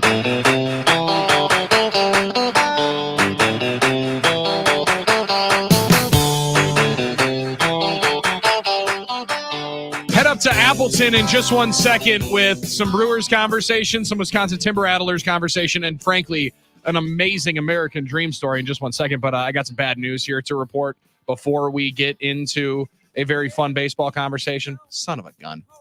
Pat Bev on the Pat Bev podcast saying he has torn a ligament in his right wrist for your Milwaukee Bucks. Pat Bev expected could miss 3 to 4 months. Oh, terrible news for the Bucks. With a torn ligament in his wrist. Wait a second. Could miss 3 to 4 months, or timetable is 3 to 4 months? Could he miss 3? Could he miss none months? When it says could miss and then it gives a window, why don't you just say could miss the rest of the season? Well, because I'm counting April, May, June. That's NBA Finals. That's 3 months. That's terrible news for the Bucks. There's no doubt about it. Well, because he talks about it on the podcast, and there's more to it. I think that's where the could comes in too. I think there's going to be some pain management conversation because he said he did it before the OKC game, played in the OKC game with it. I think he's going to see if he could potentially, rest it, rehab it, and then come back at some point during the playoffs. But if indeed they have to have the surgery, which at some point he will have to, that would be a 3 to 4 month rehab. So very frustrating because he was a good energy boost. Yeah. And I love that my man is just by the bench. He comes right during a timeout, straight over to Doc Rivers. He's like, hey, man, let's draw something out. He's very involved, yeah. Very, very involved. Big edge guy, so. Now, you want to talk about somebody that's involved. Rob Zerjav of the Wisconsin Timber Rattlers. Let me get every single one of Rob's titles in here. President, CEO, managing partner. But the one that I think is my favorite part is Rob. He dropped the unpaid intern tag way back when he started with the Wisconsin Timber Rattlers. Rob, I'm Billy Schmidt. John Coons right there. Armin Sarian here as well. We appreciate you hanging out with us here for a couple of minutes on 9 to noon. Man, a true American dream story in sports. You went from a unpaid intern with the Wisconsin Timber Rattlers to owning the team and now being the executive of the year thanks to Baseball America. True American dream story, getting to do exactly what you love there in Appleton. How we feeling this afternoon? I'm doing well. Thank you fellas for having me. That was a beautiful introduction. So just excited to talk to you. So when you get first introduced to minor league baseball, I was reading a couple of stories about it. You talked about just falling in love with the minor leagues and then being in the midst of it, going to group sales, and then all of a sudden you're the director of baseball operations. Could you ever have thought about pivoting in the middle here or trying to go elsewhere, or is this just a homegrown love for the Timber Rattlers and for minor league baseball? Yeah, well, I grew up in Green Bay, so obviously that's Packer Town. John, you're well aware of that. I was the baseball kid in the football town, and dreamed of working for the Brewers, working in Major League Baseball, and that was my goal. I figured I'll take this internship with the Timber Rattlers. I graduated from UW-Whitewater. Took an unpaid internship after school. All my friends thought I was nuts. You go to school to get a paid job. What are you doing getting an unpaid internship? But I thought it was a way to get my foot in the door. So I didn't really know a ton about minor league baseball, but absolutely fell in love with it a couple weeks in and just said, this is what I want to do. And I kind of hit it at the pivotal time when I was going from a mom and pop organization to kind of a real business. Everybody that was working in minor league baseball was very young at the time. And it was just a ton of fun. It was baseball, and it was in my backyard. I figured, this is where I'll get a start. I'll have to move around the country, work, maybe eventually work my way back here. But every time I was ready to move on, another opportunity happened here. And then, a very young age, was named president and GM of the club at 27, and figured this is where I'm going to be. And then COVID hit, and crazy things happened. And now, part owner of the club. Well, that's crazy. 27 years old, John. I was just trying to figure out how to make sure that I rented the car correctly. My man was the GM of the baseball team. That's a hell of a turn. And I love how he says it. I was president and GM at 27, and then COVID hit, and all of us. You're still a young man, and you're doing what you love in baseball here with the Timber Rattlers. And you talk about it, minor league baseball. How much fun? How much different is it, or is it just baseball there? Because to go to a game at your guys' stadium is absolutely fantastic. I love it. Well, thanks. Yeah, I mean, obviously we're professional baseball, and we're the high affiliate of the Brewers. So you're seeing the top Brewer prospects coming through here. I mean, everybody you can see up with the Brewers now pretty much got their start here in Appleton, and so you're going to see definitely great baseball. But a lot of things on top of that with the entertainment, and we do like to say, when you're leaving here as a fan, if you don't know the score, you just had a good time. That's what we're all about. Obviously, it's not always about wins and losses. We are in player development, and you want the guys to move on. But we still like to win here, so we're hoping to have a pretty good season this year and have a lot of talented guys coming our way. But so much more with the food we have here. We have 2 executive chefs on staff, so they do a great job, and it's very creative when it comes to the food offerings. Just a lot of fun, whether you're a baseball fan or not, and we just know you're going to have a good time. That's pretty much our mission statement. Go ahead. Yeah, I was going to say, Rob, you mentioned the food, and part of my love for coming down there is the food. Now, you got some new stuff, sweet and salty bomboloni. You got yourself a grasshopper, a peanut butter whiskey ice cream shake, and you got yourself some gyro waffle fries. I mean, to me, gyro and waffle fries, they're a perfect pairing. I mean, how awesome is it, the food that you guys come up with every single year? And how creative do you have to get to come up with some of these? Yeah, we do try to solicit opinions from our fans. We'll have our annual food fight. The winner this year, it was a Euro waffle fries, which have gone over huge just in the taste testings that we've had. Sounds amazing. Excited about that. So we do lean on our fans and the people in the area. We get submissions from all over the state each year, from outside the area as well, but we try to stay homegrown here. But yeah, again, our executive chefs do a great job, and it's about being creative. We control our own food and beverage in-house. So anybody on staff that has an idea, we test it out, try it out, see how it goes. If it goes on the menu and people aren't eating it, take it off. Let's put something else on there. But we almost have such an extensive menu, it becomes difficult to manage sometimes. But I think that's what fans have come to expect from us. So we try to please the fans, try to give them what they want. Yeah, I think that's my best part. I don't know if it's like my favorite part. I don't know if it's like this, but I can just imagine, like, all right, everybody get to the boardroom for a meeting. Let's throw out some crazy food ideas. Get some ideas in here. How about that for a meeting? Like that sounds like a dream of a fun. Bring a sample meeting. And it might actually get passed, right? Because then we actually know how it tastes. That will help. Come up with the craziest stuff. Yeah. Ice cream dipped in a corn dog or something like that. I don't know how you do that, but just think of whatever you can think of. Just throw it on the table and come up with it. I love that.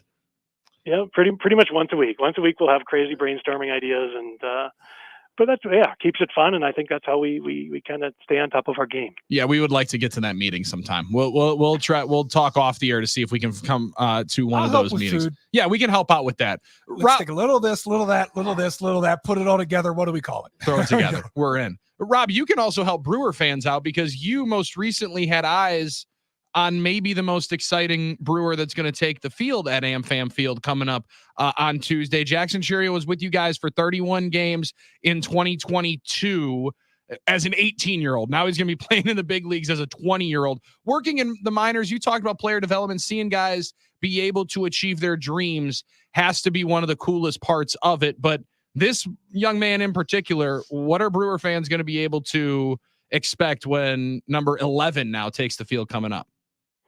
Yeah, from the standpoint, I've been here for going on 27 years. I've never seen a player in a Tim Rattlers uniform as exciting as Jackson Chourio. The only thing I can compare it to, we had a player here, and again, this is before you know who these guys are, but he just dominated us. He played for the Cedar Rapids Colonels, great outfielder. Home run after home run, diving catch after diving catch. And we're like, who is this kid? Next year, he's in the big leagues, and that becomes Mike Trout. Good player. I would put, Jackson Chourio on that level. It was the crowd would stop what they were doing to watch him bat.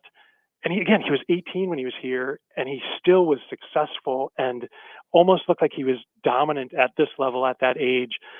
Just computed things in his head better than everybody else. Just seemed like he knew what was going on. The game was slow for him. Just extremely exciting. But again, talk about raw power, speed, his defense. When he came to us, and in this day and age, the prospects, everybody knows who's who now, and we expected a lot. And boy, is this kid really going to live up to the hype? I think he exceeded it when he came here. I've never seen anything like it. So I'm excited to see him on the big stage, and I hope he can perform even to a 50% of what he did here. I mean, it was amazing. And again, 20 years old in the big leagues, and sky's the limit for him. I think everybody's just going to be extremely impressed. I can't wait now. That is one of the best recommendations. Armin, is I don't know, 805 OPS, 8 homers, 24 knocked in 31 games. Is that good? It's good. It's good. Is that good? Absolutely good. Okay, Yeah, let's that's get some good. more of that. Yeah, let's get some of that at the big league level. We're very excited to watch Jackson Chourio. Very excited to get on up to Appleton and check out the Timber Rattlers. Rob, thanks for joining us, man. Really appreciate it. The new season is here, man. Welcome to baseball season. Thanks for hanging out with us today. Hey, thanks, fellas. Appreciate it. That is Rob Zergav joining us here from the Wisconsin Timber Rattlers. Again, my man went from unpaid intern, group sales rep, GM and president, to then managing partner of the team. That's the American dream if you're talking about it in pro sports.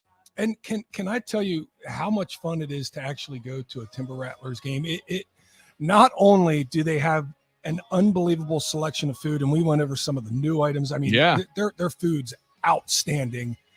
But if you're unfamiliar with their merchandise, their hat game is on point. Ooh. Their hats okay. They have about 75 different variations off their logo based off of Brat Day, off of, animal. I mean, they have so many different styled hats. It's a lot of fun to go through their pro shop.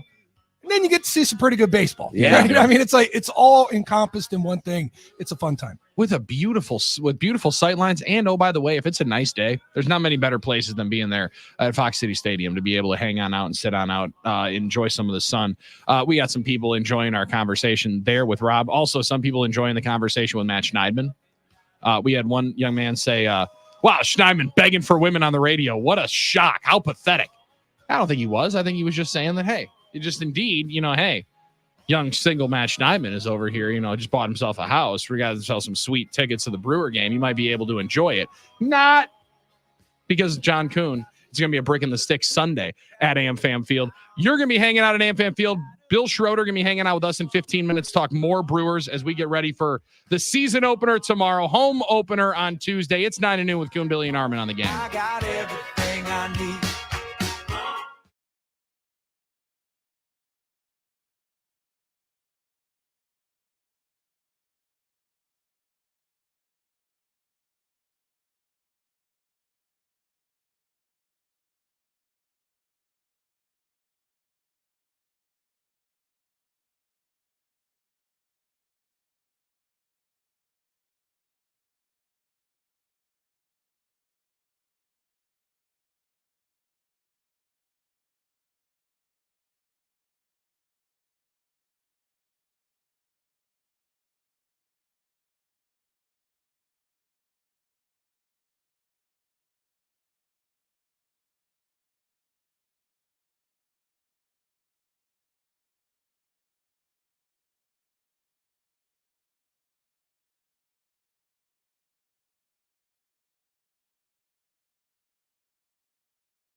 Now tuned into the greatest. Turn the music up in the headphones. Tim, you can go and brush your shoulder off, man. I got you. Yeah. Couple of minutes here on 9 to noon before we hand it off to hour number 3, which is always our best hour of the day. And this time today, it features a Coons Can't Miss along with Bill Schroeder, Rock of Bally Sports Wisconsin, as we talk some crew. Get you ready for the season opener coming up tomorrow. But fellas, this is just too good. Uh-oh. TMZ.com. Uh-oh. Headline. Caitlin Clark, Big 3 offers $5 million to join. Ice Cube, owner of the Big 3, now speaking on an offer. He's saying it was a no-brainer to pitch Caitlin Clark to join the Big 3. The quote from Ice Cube: "With our offer, Caitlin can make history and break down even more barriers for women athletes. And there should be more than just one professional option in the U.S. at a time when American sports leagues are being infiltrated by autocratic anti-women regimes such as Qatar. Our path-breaking offer to Caitlin demonstrates that the Big 3 now offers another choice for athletes." Clark is in line already for some history. 1 year, $5 million the offer if she accepts the massive deal from Ice Cube's Big 3 League. Sources with direct knowledge of the deal tell us Ice Cube's up-and-coming basketball league already put the offer in front of Caitlin Clark. Here are the facts. $5 million to play. 8 regular season games. And possibly 2 playoff games. Wow. Max of 10 games, $5 million. And you want to know the kicker? She can still play in the WNBA. Mm-hmm. That's a no-brainer. At first, I'm like, gimmick. I'm telling you, that's a no-brainer for her, isn't it? You got to do it. I don't know how you're not. Are there games absolutely not on WNBA game days? Will the WNBA allow her to go play in these games if they're paying her and she could potentially get hurt or injured? There are only 2 regular season fever games that could potentially conflict with the Big 3 schedule. So we're told Cube's league sees this as a win-win-win situation for both leagues and obviously Caitlin. Here's the thing. If you do it for 1 year, I mean, Steve Young played for the Houston Gamblers. You know, Reggie White was with the Memphis Showboats for 1 year before he started his NFL career. $5 million is really hard to say no to, especially if you can do that in conjunction with the WNBA. And what would the risk be? The risk would be going out there and you got to play. I mean, a 3-on-3 game would be a lot more one-on-one versus men. Right? Yes. And now there is a lot less, but I will say there's a lot less real potential for injury, at least from what I've watched. Big 3. Sure. I mean, it's half court. Yeah. They're barely moving more than 5 to 7 steps at a time before they take themselves a quick blow. Like, I think she could camp 30 feet away from the hoop. I don't think it would hurt the brand and either. just start splashing all over the place. And I'm just starting to wonder, does she just get back down to the hole when she's on defense? Sure. Like, how does it like, how is this going to work? Top of a 1-2 zone. I love it. I will watch the hell out of it. Yeah. Right. And I'm so interested from all the different angles. Is the risk worth the reward? $5 million is a hell of a reward. And what could the risk possibly be? You could say it's a can't lose situation, but there's got to be a way that you could go in there and look at it and say, man, that didn't quite work. There's got to be a potential loss in there somewhere, but I'm struggling to see where it is right now. That's a fascinating development. We'll keep you posted on it. We'll have more of this conversation and investing conversation with our Coons Can't Miss coming up. But next, it's Bill Schroeder joining us from Bally Sports Wisconsin, color guy at Bally Sports. He'll be on the call for the first game of the season, Brewers and Mets tomorrow, and he's on 9 to noon right after this.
9 to noon on the game inside the Iron Jock Studios, ironjoc.com. One more Thursday to get that free giveaway. Last week it was a drawstring backpack. Go sign up for the Iron Jock e-newsletter, bottom right corner of their homepage by Wednesday at midnight. That is today by midnight. So you got checks notes, just under 13 hours to go. One email with a secret code goes out Thursdays in March. There's only one final one to soak on in. Go to ironjoc.com for more details. That's ironjoc.com. I'm Billy Schmid. John Kuhn is right there. Armin Sarian here as well. And now on the talking text line from Bally Sports, Wisconsin, former Brewers catcher Bill Schroeder. Rock joins us now as we get ready for Brewers and Mets and get ready for, as my man Tim Allen would say, the 2024 championship season. Rock, it's finally here. I can only imagine that New Year's Eve pales in comparison to opening day eve. How ready are you to get this thing started coming up tomorrow? Yeah, we're really excited. I mean, new era of Brewers baseball, the Pat Murphy era, and I'm excited. I mean, I love Murph.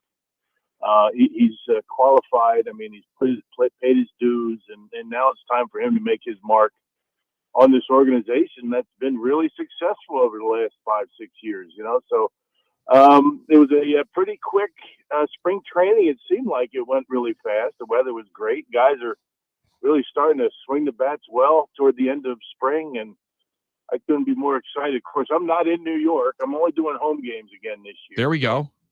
It's going to be Jeff Levering and Tim Dillard at Citi Field tomorrow, but I'll be watching. I'm still in Arizona. Heading back on Friday. So I couldn't be more excited about this season. A lot of young guys really get a good look at as the season goes on. Yeah, Rock, John Kuhn here. You mentioned it, a lot of different looks with this Brewers team. I'm interested. You said it's the Murph era, time to put his fingerprint on this team. Yeah. And I think we're all anxiously awaiting. What will that fingerprint look like to you? What do you think is going to look so different, feel so different from Craig Counsell era? Well, I don't know. I don't think there's a reason to really change things up too much, other than there's going to be a lot of guys making their opening day debuts tomorrow. We had Murph on our air on Sunday, and he mentioned that it's like 11 or 12 guys that are going to make their first opening day. That's a lot. And opening day, your first opening day, there's nothing like it. I mean, you never forget, where you were, who you were playing, those types of things. I remember mine. My first opening day was at County Stadium against the Texas Rangers, and it was something that you never forget. I know that it's going to be a while. These guys might take a while to get settled in. These young kids, but really talented. I don't think Murph's going to do a whole lot different. There's going to be a lot of new faces, but we'll see. I mean, it's hard to say what he's going to do and what the team is going to look like until you get going. Bill, we just had Rob on from the Wisconsin Timber Rattlers, and I asked him about Jackson Chourio. Now, he got to see him when he was an 18-year-old there in just 31 games. And, fellas, the comparison he used, Rock, was this guy named Mike Trout. You may have heard of him. He's somewhat decent at baseball. You've been able to watch him a couple of times. What can Brewer fans be expecting? I know he's young, so he's going to go through his growing pains. But damn, people are excited to be able to watch 11 in a Brewers uniform finally. Yeah, I mean, 20 years old. What were you doing when you were 20 years old? I mean, I was sleeping on my couch at Carroll University. Sorry, Rock. Two PIO alums over here. As my former partner Matt Vasgersian said, when a young guy would get called up, he says, when I was 20, I was just outgrowing. I'm a big boy potty chair. So. But, I mean, he's got all the talent in the world. Just got to be patient with him, I mean, he can run. He can play defense. He can throw. I mean, he can hit. I mean, he's got all the confidence in the world. There's going to be ups and downs, and it's going to be really important for him to be able to handle those. He hasn't had a whole lot of failure in baseball yet. And I would imagine there's going to be some this year. Big leagues are a completely different animal. So be patient with the kid. Again, 20 years old. He's got all the ability. The Brewers have a lot of confidence in him, signed him to that long-term deal and getting him settled in. I think that it's interesting. The game after Murph told him he was going to make the team, he went 3 for 5. So once a guy starts to be able to settle in, understand the league, now they're going to have book on him too. So it's going to be a period of adjustment. But it's not just him. I mean, Sal Frelick, what a talent he is. unfortunately, once again, Garrett Mitchell, he got broken hand, a couple of days ago. That's unfortunate. He just can't seem, to stay healthy. So, we'll see how it all pans out. Bryce Terang really looks good. He's put on some weight. I mean, good weight, not the kind of weight I'm carrying around, but it's, Reese Hoskins is going to be a great addition. You got all these other guys that have been around a while. So I can't be more excited about the season, watching these guys develop and what Murph is going to do and how he's going to manage his team. Rock, what do you think Murph does to kind of work around the injuries here that we're facing at the beginning of the season with Brandon Woodruff, Wade Miley, Devin Williams, a lot of pitching injuries going on right now? Yeah, good luck, right? I mean, it's not an easy situation. You lose Corbin Burns, you get Woodruff back after he had the surgery, and I don't know. I mean, there's some talented guys, but again, unproven. DL Hall, Brewers picked him up in that Corbin Burns deal with Baltimore. We had him on our air. He pitched the game against Arizona on Sunday. He looked great. His curveball was really good. He's got a really deceptive fastball. Freddie Peralta is going to lead the charge. He was the number 3 starter last year. Now he's number 1. Wade, I don't know how long Wade's going to be out, but he's a key component. I mean, anytime you get a veteran like Wade Miley in there, it's going to be a good thing. Jacob Junis, Joe Ross, a lot of guys people don't know about in Milwaukee that have had success in the major leagues. We'll see. Now the bullpen, that's a different situation. I mean, it couldn't be a worse situation when your closer goes down in spring training for a minimum of 3 months with a stress fracture in his back. I mean, when your closer goes down, it disrupts the continuity and the way everybody else is used. Well, Murph's going to have to see who's going to step up. It's going to be matchups, I would imagine, in the beginning, and to see who is able to handle the job as closer, and then they may name one. So, ninth inning is going to be interesting for sure, at least early in the season. Bill Schroeder, Bally Sports Wisconsin, hanging out with us here on 9 to noon. Opener of the season tomorrow on Bally Sports Wisconsin. Home opener, 3:10 first pitch, Tuesday at American Family Field. Rock, William Contreras was even better than I could have imagined he would be last year. Now, knowing the art of catching, it seems pretty remarkable what the Brewers have done the last number of years with different guys coming into the organization and them improving behind the plate. I knew William was going to be able to swing a good bat and be productive on the offensive side, but his defensive play got so much better. Charlie Green and company have done this a bunch of different times. Just how important is he? Because he really was their MVP, I think, last year. And he wanted to catch just about every day. He caught a lot at the beginning of spring training to get a sense for some of these new pitches. He takes it very seriously. He's a two-dimensional player. He can hit. Everybody knew he was going to be able to hit. And, it's amazing how labels, are attached to players. I mean, we've seen it before with Yasmani Grandal and Narvaez and, other guys that have come in, they say they can hit, but they can't catch. I haven't seen any of that. So I don't know, when you see a guy play every day like William Contreras does, I mean, he caught like 110 games last year, and then he was a DH for another 20 or 30 games. So he wants to be in a lineup. He is a good all-around baseball player. He can hit. He's a good leader. I mean, he leads by just being in the lineup on a daily basis. This whole thing, Charlie Green is a fantastic catching coach.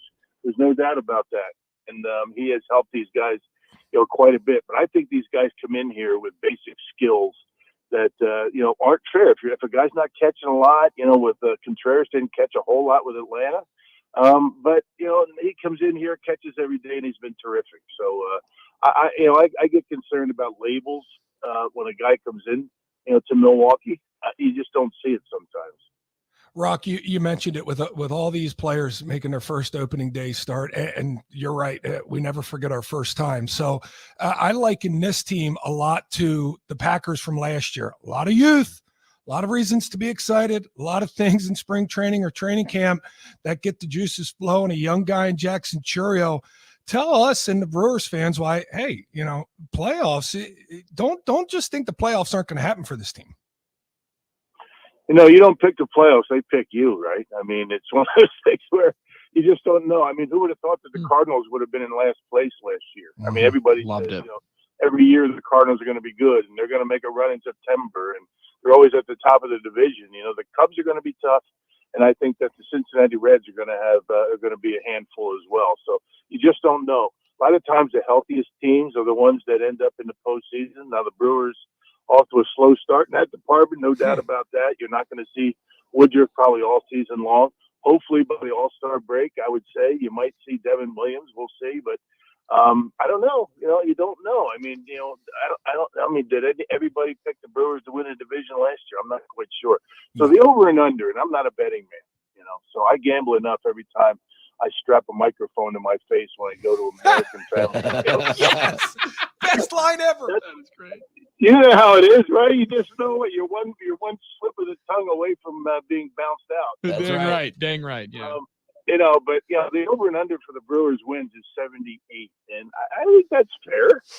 But you know what? I think that you never know how it's going to be, and we always say on the air, you can't win a division in April or May, but you can certainly lose one. You can lose a division. You can put yourself so far behind the eight ball that you're just not able to catch up. So I think if they stay pretty well consistent and hang in there, and then these young kids start getting a lot of confidence, you never know what's going to happen. So who knows where the Brewers are going to end up. But I will tell you this, there's going to be a lot of effort put forth. And with respect to the coaching staff, if you want to talk about toughness, there wasn't a tougher, mentally tough, physically tougher player than Ricky Weeks when he was with the Brewers. I mean, and I think he's going to bring a lot of that to this team, bring a lot of that to the clubhouse, and he's going to make guys accountable, you know, and it's going to be fun to watch Ricky do his thing.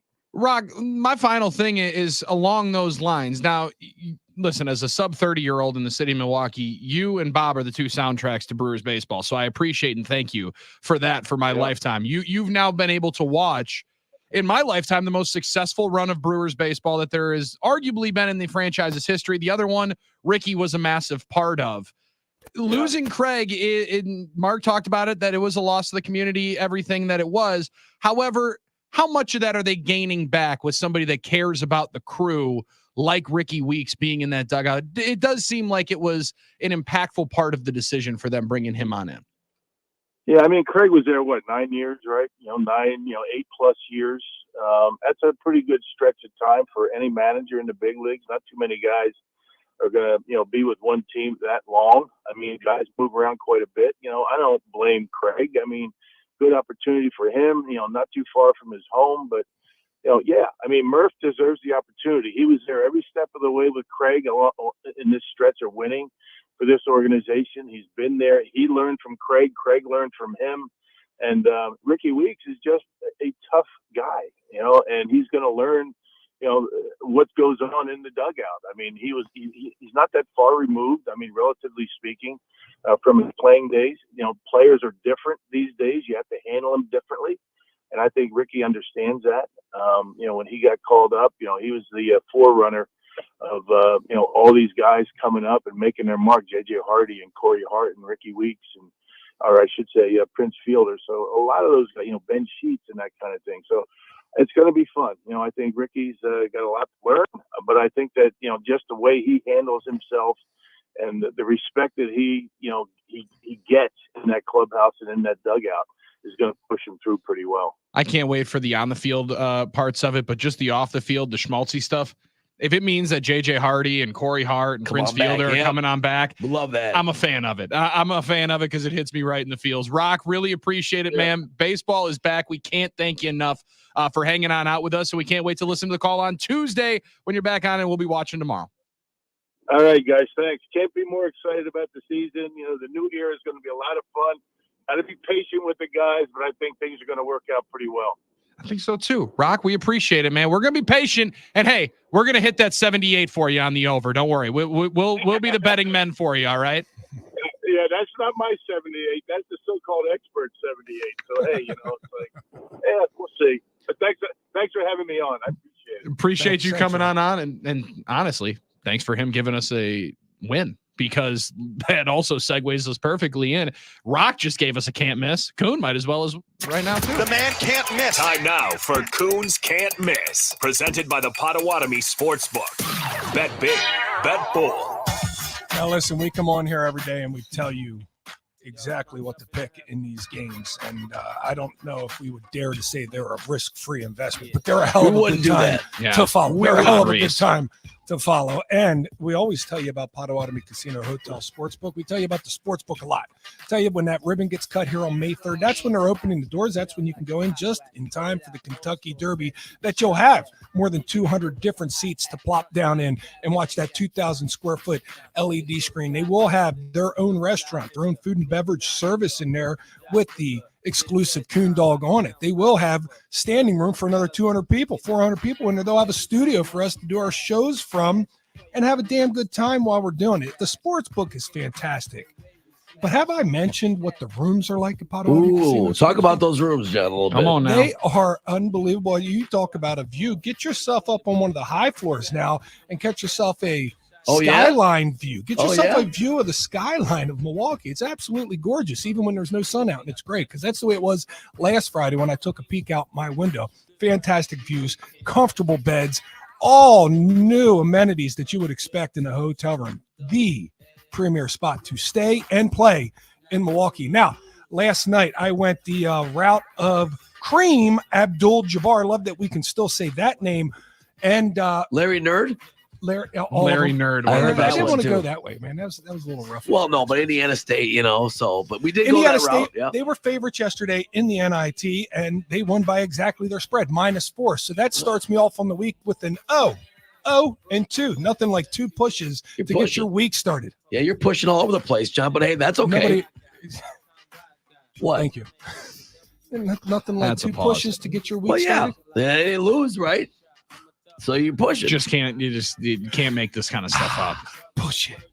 Push it real good. Real good. Real good. Gosh, I tried to get him, Billy. Real good. It was so fine. I said it 2 times and he didn't even listen to me when I was saying it. Nonetheless, that was a push. And tonight we're trying, Tonight we're trying that not was the to Mace verse. That was the Mace verse. Tonight we're trying to get back to the dub column. And there's a really interesting matchup tonight in the NIT, the early game, UNLV versus Seton Hall. And this is where all the hubbub was for the selection committee, right? How could UNLV, a team that got themselves 6 teams into the tournament that they finished 3rd in the conference in, how could that team not make the tournament? How could Seton Hall from the Big East with 3 teams that are still in the tournament, the Sweet 16, how could Seton Hall not get in the tournament after that juggernaut of a conference? Well, they battle it off head to head, and it's -5.5 points. And I think this is the perfect time for the committee to say, I told you so. I think this is going to be a close game. I think Seton Hall still wins, but 5.5 points is too much to turn down. UNLV plus 5.5 tonight, Armin. All right, UNLV plus 5.5, and I have to say, Rock talked about that 78 number. You want a little value. Maybe he pushed the number. Right now, the Brewers over under 76.5 at Potawatomi Sportsbook. Ooh, so maybe the number got pushed. I don't know. I'll tell you one thing. So you're saying get down to Canal Street now. I got my ticket for the over on that one, 76.5. So well, I got to go cash that John Kuhn Underdogs parlay ticket from last week. So that might just get reinvested. That's an easy way to do it. Why not? Like that deal. How long do we have to cash those things in, by the way? Usually 180 days. Oh, good. That's exactly right. I'll be down before that. Exactly right. Yeah, usually 180 days. I know you can also send them in Las Vegas. Not that I've ever won anything that's worth sending them in. You can, though. Yeah, you can send them in. Yeah, you can. But, at that point, you might as well just say, I might as well just come back. Or give it to Armin when he goes on out there in a couple of weeks. You know what? I don't feel good with a ticket that valuable sending it in. I think I'm going to have to go and do it myself. I'm going to have to go cash it in the old fashioned way. I just don't feel comfortable sending that in the mail. 414-799-1973. Some lottery action. I shouldn't say just some lottery action to our Caitlin Clark playing in the Big 3 conversation. Dave Portnoy's weighed in. He said $5 million. I'll give you 10 if you play on our intramural basketball team. There you go. Yeah, and she'll school everybody in that league. Oh, she dominate that. That one I'm for. Sorry, Joe Johnson is not playing in that in that league. And granted, maybe I'm giving the skeletal remains of a Steven Jackson not enough credit here as to what we're doing in the Big 3. I don't know if Stack's playing in the Big 3. He was an original member, but now all the Smoke podcast, he's like, dude, I don't even need that kind of money. Yeah. And I guess to all the texters that say, well, there's no comparison. They dominate her. You know what? Maybe not. Well, we'd like to see, though. I think it'd be fun to watch. But that's why I ask, is there risk in going in there and potentially getting, I would say, and I hate to say it like this, but embarrassed? Like, if you can't compete against the guys, would that be embarrassing for you? Or would people just say, well, she's playing with, a bigger basketball. She's playing against bigger athletes. Right. It's a lot harder. But man, if she drops some dimes on their noses. She drops 20 in one of those games. Oh my God. From 10 feet behind the 3-point line. What? Yeah. Yeah. I'm for this. Let's see it. Yeah, I struggle to see the downside. People Yeah. are finding one, though. We'll take the reaction to it. 414-799-1973. We'll respond to it coming up on the other side. And also, the most coveted free agent in broadcasting might have himself a lead on a gig, and it involves the NFL. We'll discuss that coming on up. It's Kuhn, Billy, and Armin. It's 9 to noon, and it's statewide on the Game. Push it good.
Oh my.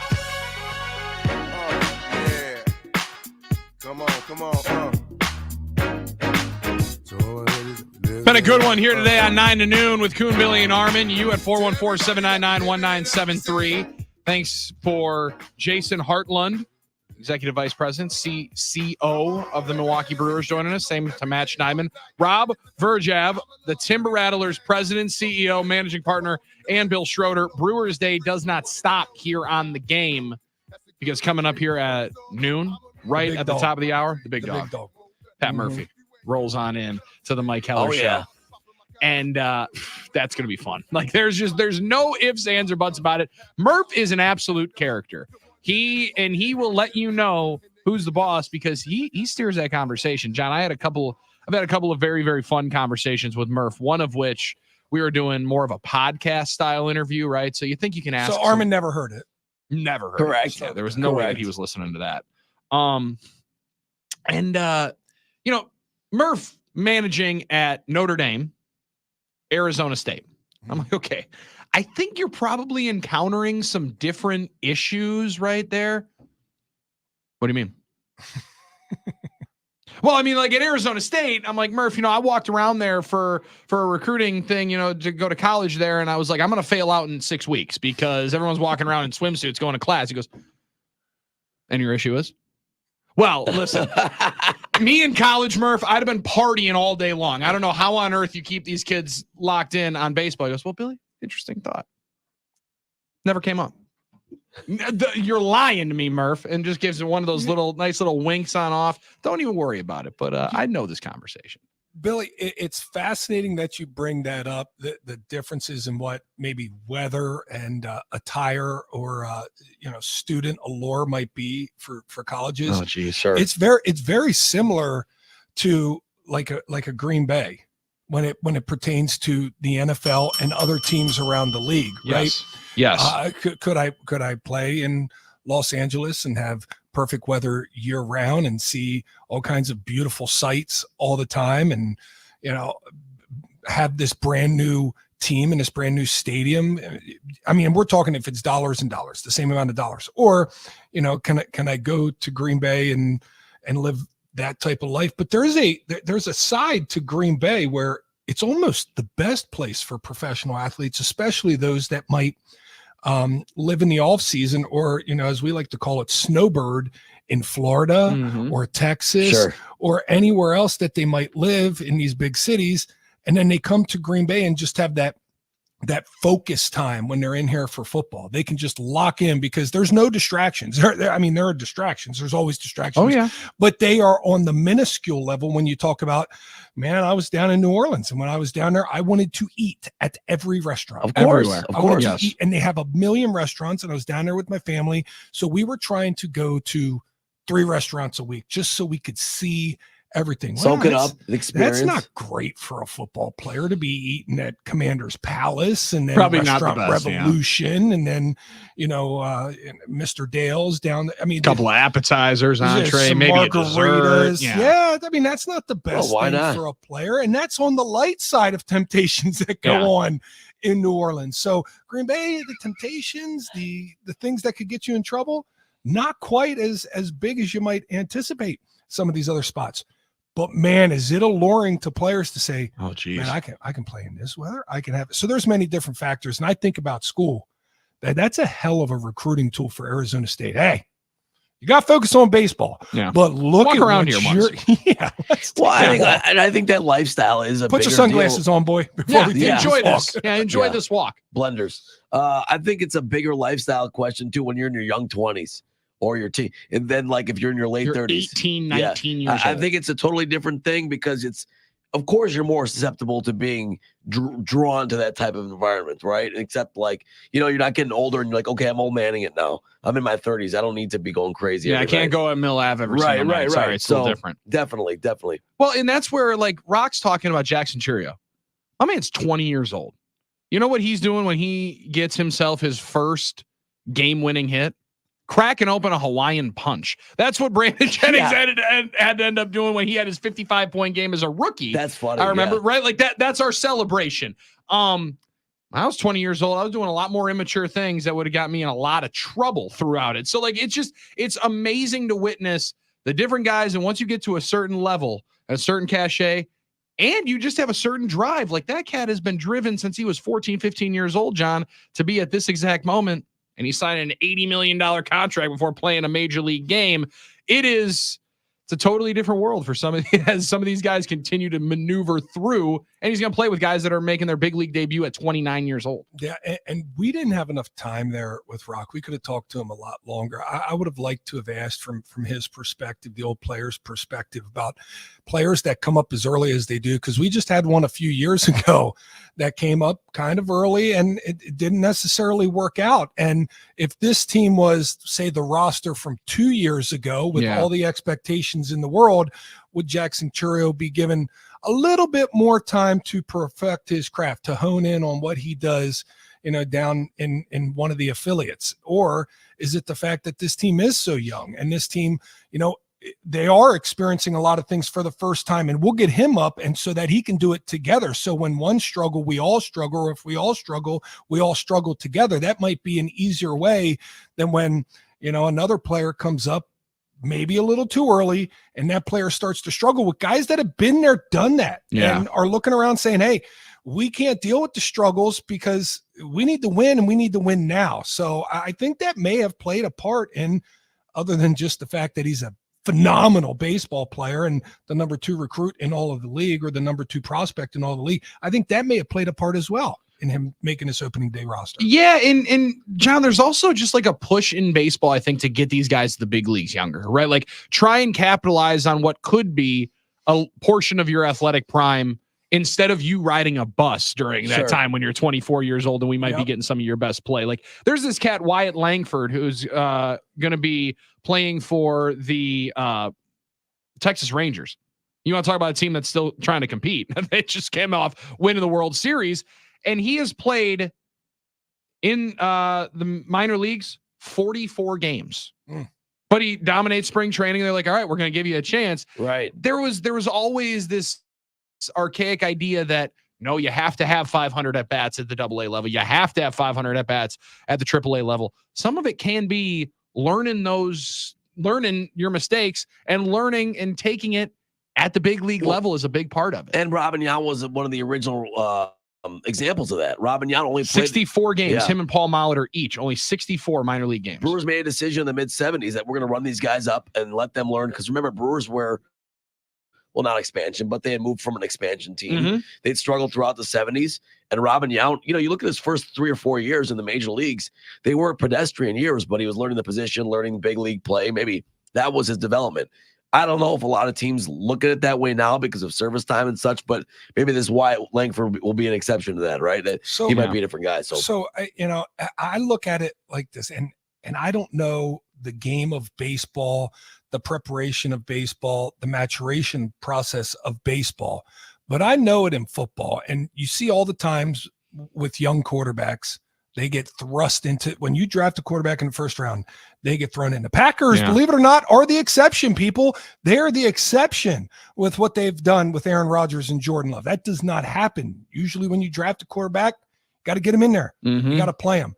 And people say that quarterbacks can be ruined. They say that putting him in too early can ruin that quarterback. I tend to believe, I saw Peyton throw 28 interceptions in his rookie year and go 1-15. I don't think he was ruined. I tend to believe on the football side, these guys, when you throw them in that deep end and you say sink or swim, the good ones that have that talent will eventually start swimming. The other ones that don't will eventually start sinking. I don't think the teams actually ruined them as much as people suggest. And I would have to believe, just as an athlete, it's probably a similar relationship in baseball. Yeah, and I think one of the good examples of that, John, of a dude that like you thought was sink or swim, and he was swimming, and then all of a sudden he was sinking, was Corbin Burns, right? And then all of a sudden he became, he's one of the top 5 pitchers in baseball because you have that opportunity to mature and get better. But a lot of teams don't have patience to say, hey, man, in 2019, after you give up, 13 bombs in 4 games, it was, hey, we're going to send you to Arizona. Work on yourself. Right. Work on the craft. We'll see you in 3 months. Not a lot of teams do that. And learn how to make the bed. Yeah. Learn to get your dubs. As soon as he learned how to make the bed, everything changed. Yeah, I still have not figured that on out. Still have not. Start the day with a dub. Yeah. I mean, it's easy. I've been doing that ever since I got married. I do that now. I'm not trying to say by choice. I'm not. No. It's part of the requirements of I'm not trying to brag. I'm just saying, like, how do you make the bed when you get up before Laura? You wait for her to get out. No, it's whoever gets out of bed last makes it. And that's a fantastic rule. And I know Laura wakes up before you. That's why I asked the question. But you know what? It's not that bad. You know the impressive thing, Armin? What's that? Is I mean, this has been a couple years now, and you're still doing it. There will be a time when that stops. Yeah. Because I promise you, there will be a time you stop. Yeah, you'll stop making the bed. Interesting. When's that baby due? Yeah. It's that's a good question. About July 3 6th. weeks after. Yeah. Yeah. By the way, one more thing.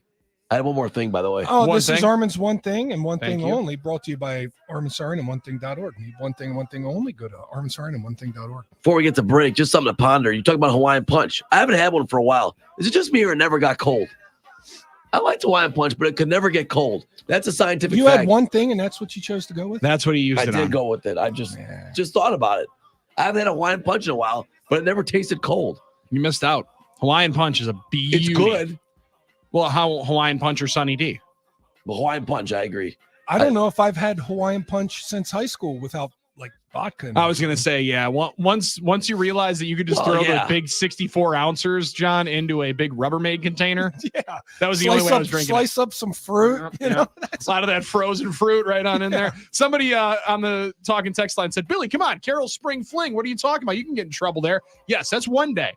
I walked around ASU's campus. I was like, dude, this is going to be spring fling 4 days a week. There you go. Be failing out instantly. There's no chance. It's 9 to noon. Coon, Billy, and Armin. We'll wrap things on up. Hand it off to Mike Heller, who has the Brewers manager, Pat Murphy, in 20 minutes. Keep it locked. You got the game. If you stick, you catch a hot one. Try a shot, a couple of them down one. Belvedere in the rear of the club, pulled up on dubs.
9 to noon on the game. Pat Murphy is on the game in about 12 minutes from right now with Mike Heller. We round third and head for home here on 9 to noon. Armin Sarian putting his lips around a Hawaiian punch for the first time in it's been a long decades. I got one from the vending. We had them. There you go. Hawaiian punch. Had a baby. Hey, it's been a long time, but they're pretty good. Enjoying it again? Texter said mix it with 7-Up and vodka, I want to say. Just vodka in there. Oh, and ice cream. It'll be bomb. Oh, that's an NA. That's a mocktail. I like that. 7-Up, ice cream, Hawaiian punch. Jeez. Okay, yeah. No doubt about it. Pretty good. Or you just grab a couple of 64-ounces and then just pour that into the Rubbermaid container. And you do that too. A couple of things Everclear, and you're off and running for a heck of a weekend. Heck of a day that Ice Cube's got planned. We read a little while ago that he has got a $5 million offer out, John Kuhn, to Caitlin Clark to play 8 regular season games, potentially 2 playoff games. That would be a total of max 10 games for $5 million to play in the Big Three, his owned 3-on-3 basketball league. And now he's going to go on the Pat McAfee show in about an hour from right now. I can only imagine to take that pitch to the national television scene. My man is putting a full court press on Caitlin Clark. It does feel like a no-brainer to me, though, if you're Ice Cube. Yeah. I mean, what's Ice Cube got to lose? I mean, that would be absolute. You got to see it. You got to see if she can start, dropping them. Yes. On these Steven Jackson and the rest of the guys in the Big Three. I wouldn't say men on the professional level because they're not in the NBA anymore, but they once were. Right. They once were, and they're still very talented. We know how finely tuned it is to be a professional athlete in the NBA, and how many guys there are out there that are just absolute ballers that either didn't make it or have now since been either washed out or retired or whatever it is. So I would love to see it. I think it's going to be, it's definitely a step up in what the competition is going to be like for her. But if she could do it, man, that would be must-see TV. You'd be joining like Three's Company, which is the team of Mario Chalmers, Michael Beasley, Brandon Rush, Hollis Thompson, Tony Allen, still getting a check, formerly of the Memphis Grizzlies. How about that? Your boy Julian Wright. And I think the Big Three lost a little bit of shine since we first saw it. It was a big deal. Remember when it came to Milwaukee, everyone was curious about it, the novelty. Yeah. I don't think we've been talking about it much, so maybe this is big for them. We do have detractors in the text line. A lot of people saying, did she's being set up for humiliation or whatever. I don't know how you guys look at it. I used to watch Hang Time as a young child on Teen NBC on Saturday mornings. Julie Connors could play with the boys, okay? She was just as good. So I'd like to see her give it a shot. I really would. And she's going to get paid a lot of money. So it's not like she's going to be exploited. That's the way I look at it. Yeah, go ahead. I just don't. Is it that big of a downside if she goes to play with men and gets beat? And gets really? Yeah. I don't think it's that big of a detractor. This is one of those, you talk about a win-win scenario. If a lot of people are out there not expecting you to do anything, and you don't, it's not like people are saying, well, she better go out there and dominate. Yeah. I don't think anybody's anticipating if she doesn't score 25 points, it's embarrassing. Like, to me, this would be like Jake Paul going and fighting Mike Tyson, right? At some point, your gig is not necessarily up if you get knocked out by Mike Tyson. You get knocked out by some random jabroni who's never boxed before. Yeah, then your gig is up and nobody's going to be interested in watching you.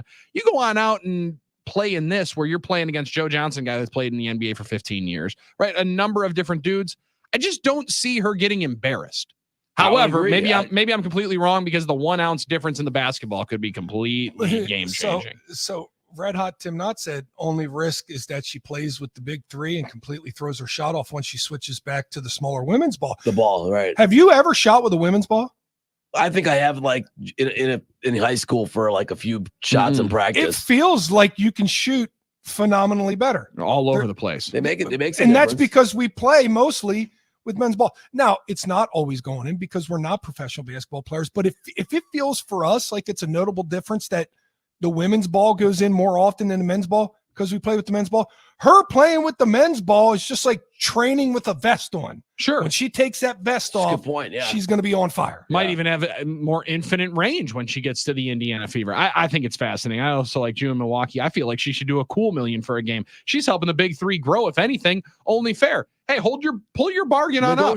Negotiate, right? If $5 million, let's double that, and then maybe I'll sign on the dotted line. And I go back to this. I mean, we're talking about like what could happen, what the risk is. What is the upside? She goes out there and goes, 10 for 11 from behind the line on these guys, just dropping it like nobody's business. That is enormous. That only is going to raise her stock infinitely. The highest paid salary this year was $240,000 in the WNBA. Yeah. Like to me, I understand that there are downsides, maybe, but like there is one massive upside to me. And John, it's another zero at the end of my bank account. Like maybe I'm naive. Maybe I'm just can be bought for anything, but you put another zero at the end of my bank account. That's a win-win for me. And we've talked about a lot of humiliating things that we would do for money. We've done $5 million. You kidding? Exactly. We've been doing that since I joined this show. At the beginning of 2000, we talk about humiliating things. How much would you do for this humiliating thing? Well, give me $1 million, and I'll probably think about it. I mean, this is still playing basketball. It's just playing basketball against men. There's only one detractor that I can think, and it's how are her endorsements? How are her partners going to feel about the big three? Do they like the big three? Do they not like the big three? Are there, competitive sponsors there with what she's doing? Potentially, that could be the only spot that I see really right now is a true red flag. Yeah, I don't see one for her. The business side, that is true. That can always get in the way. We're not going to get in the way of this. Pat Murphy is going to lead off the Mike Heller Show coming up here next. We're going to step aside. We're going to join you coming up again tomorrow. And guess what? It's a Thirsty Thursday. It's Friday Junior. We're going to have a dynamite program tomorrow, guys. I can already feel it. John Kuhn, fantastic work here today. Armin, way to rock it. Way to rock it. I'm Billy Schmidt. Thanks for everybody for hanging out with us at 414-799-1973. Brewers manager Pat Murphy leads off the Mike Heller Show next. We'll be back tomorrow, and we'll try to be better. 9 to noon on the game. My name is Rob. I got a real funky